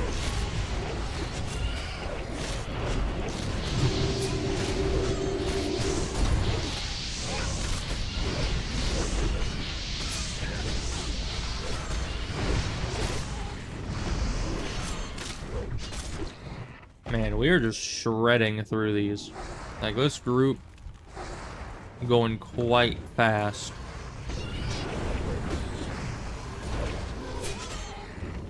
This dang paladin there, you know, level 28-edness.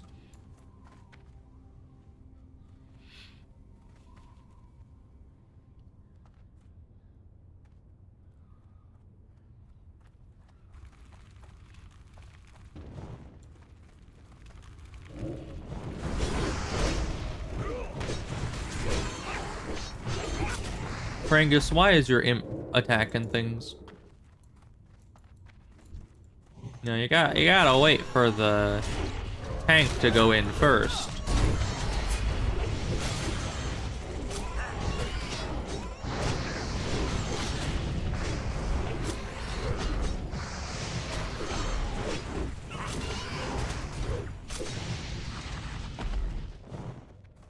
Alright. I like the map. It's a nice map. Oh yeah, and there's the grotto that we went off in the little vine and then up to the boss there. So that's cool. Weird that this doesn't have it in here. No, Rothorn. He's just at the very... Rothorn. Just at the very end. Let me bring this over here so I can look at it. Keep fighting.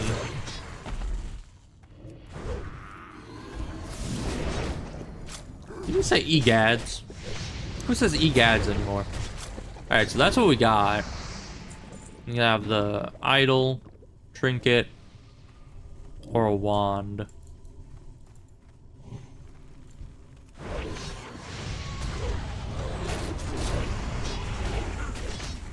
Pretty good rewards, I must say.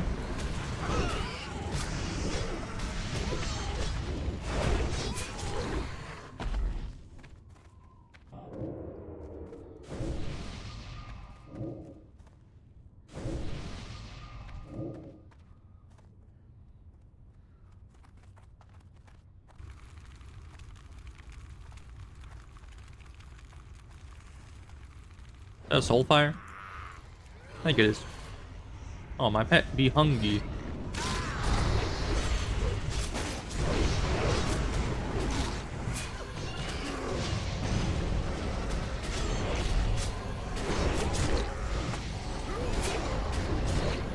No good when the pet is hungry, because then it does less damage. Ow, would you look at that? We just got some boar ribs. Not high enough level.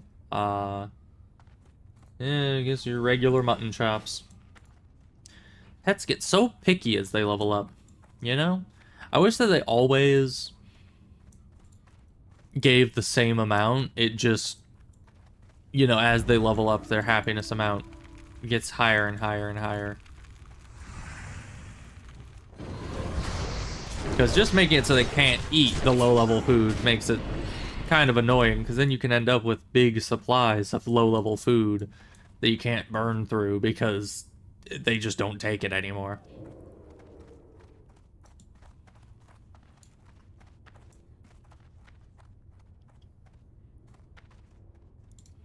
Wow.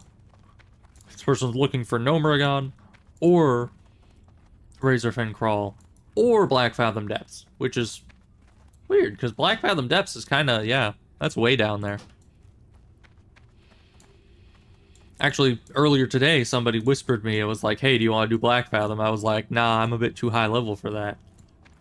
Because, I mean, it's just one of those things that you out-level pretty quick. There's nothing in there that is super worth going back to. Like, things like Dead Mines, they have Cruel Barb and stuff, Wailing Caverns, you know, you get the set bonus for Armor of the Fang and stuff. There's some good items in those that last quite a bit longer. And, you know, multiple bags and stuff from Wailing as well. So some dungeons have rewards and items that really transcend the level range that they are in by some amount. But Black Fathom, I feel like, just isn't one of those things, you know?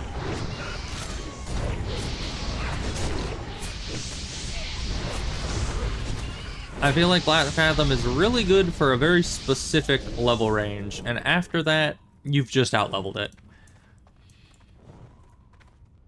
And there's no real reason to go back to it.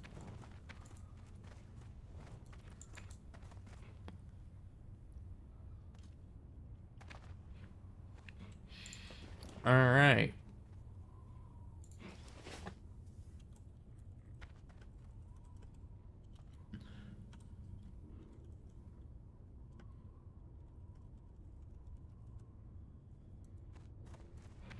For the amulet?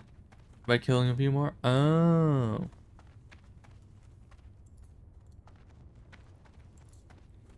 Yeah, we never found that amulet, did we?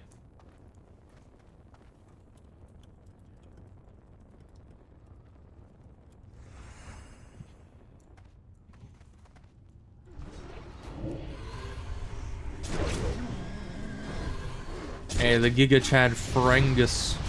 He's sticking around to help us.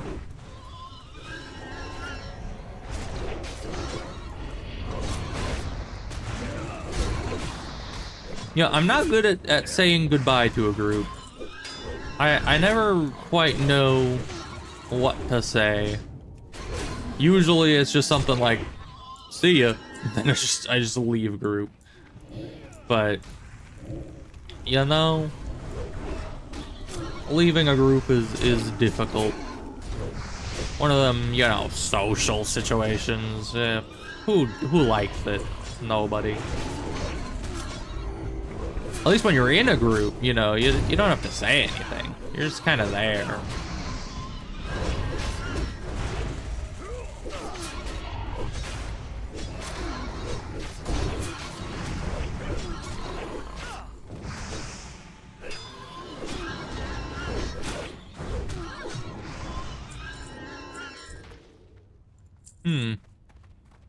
Usually we've gotten the necklace by now. When we're looking for it.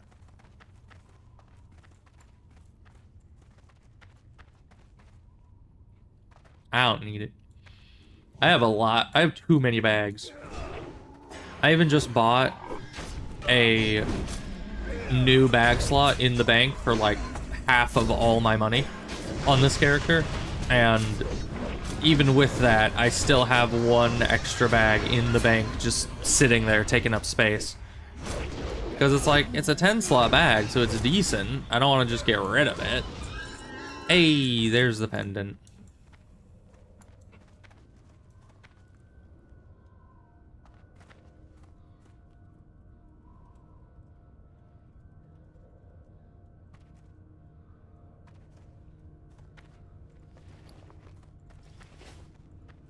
Because, yeah, that gives us the pendant, which I think we go to Darnesis for. I think I'm just gonna do a hearth out.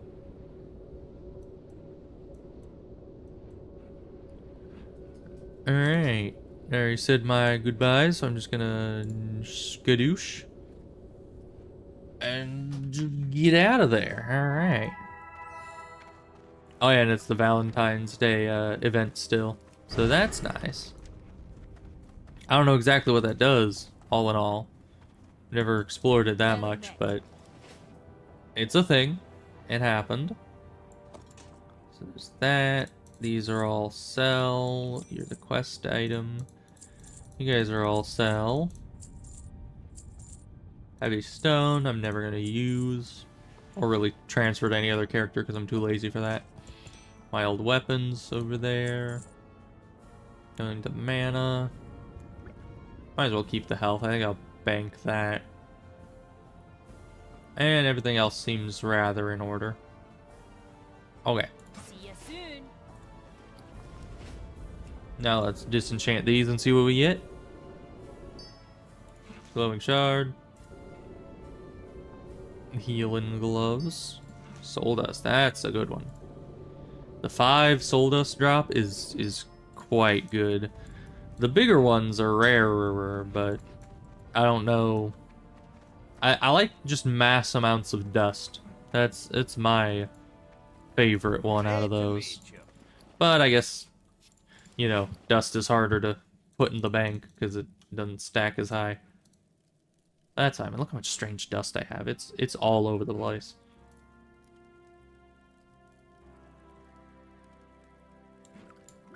Put you in there for now, just as a refill.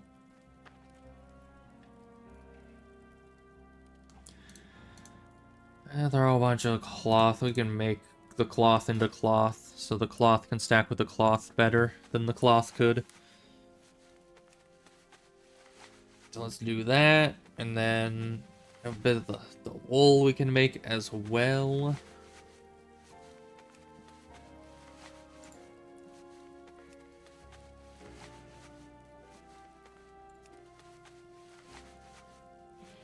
You know, I don't like it when people say DD as damage dealer. It's always been DPS. Always. As far back as I can remember, back to 1827, it's been DPS. So I don't know why people like to switch up the, you know, acronyms for it. Trying to... I don't even know what they're trying to do. Trying to confuse me is what they're trying to do. They're trying to get in my head. You know? It ain't working. But it's a bit weird. It's like when people say VC instead of DM for Dead Mines. It's like, sure, DM is also for Dire Maul. But Dire Maul is segmented into different portions. And so you can do like Dire Maul West, Dire Maul East, Dire Maul whatever. I don't know what all the sections are called. But you know, you could put an extra thing on there that makes it obviously not Dead Mines. So I don't know why people switch it to VC. I guess just for clarity for some people, but I don't know. You could also, you know, that there is a wacky, zany idea that I've got. This is just craziness. But you could also use the keyboard to spell out Dire Maul. You know, I know, heresy, but I mean it's 8 letters and a space. You know, it's not that hard. So people instead of just typing 8 letters decided no, we're gonna change Dead Mines' entire acronym just because it's easier for me. Like, well, okay then, sure. That's one way to go about it. I don't know. It's really weird to me. Really bizarre.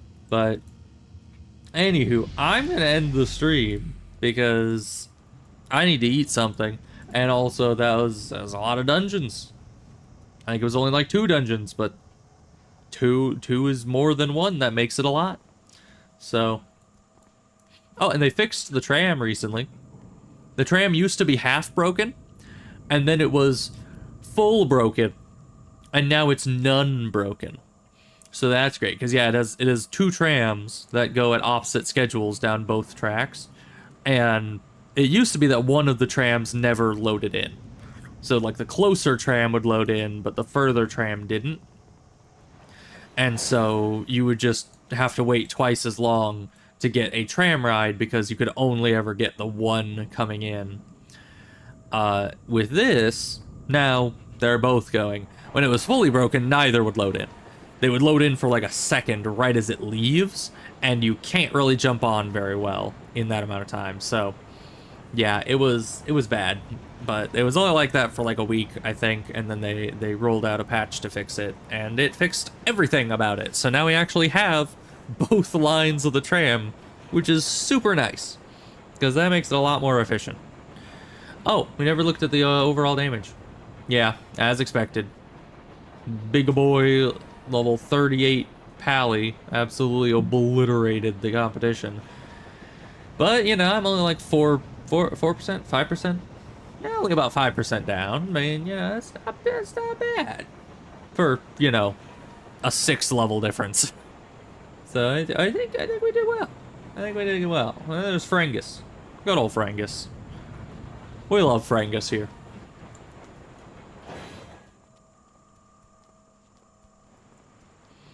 I don't know why I'm still streaming. I've just been autopiloting my way to Stormwind because I need to get to Darnassus to turn in that quest. But I should just go to the end scratch. I should just do this because that, you know, we're not doing anything else interesting today. I'm just running to Darnassus, so I don't know. And then later I'll do Gnomeregan, but that won't be on stream. So I will see you guys next time, which will probably be tomorrow, most likely. I'm glad the stream went without a hitch. I mean, there was like one part with a little bit of lag, but not much. It went swimmingly. I think lowering the bitrate really helped with the thing, because that means I have like 4 extra megabytes per second to load WoW, so that's useful. It's very nice. So yeah, I'll be back at some point soon, hopefully, with more of this, and see you guys then. Goodbye.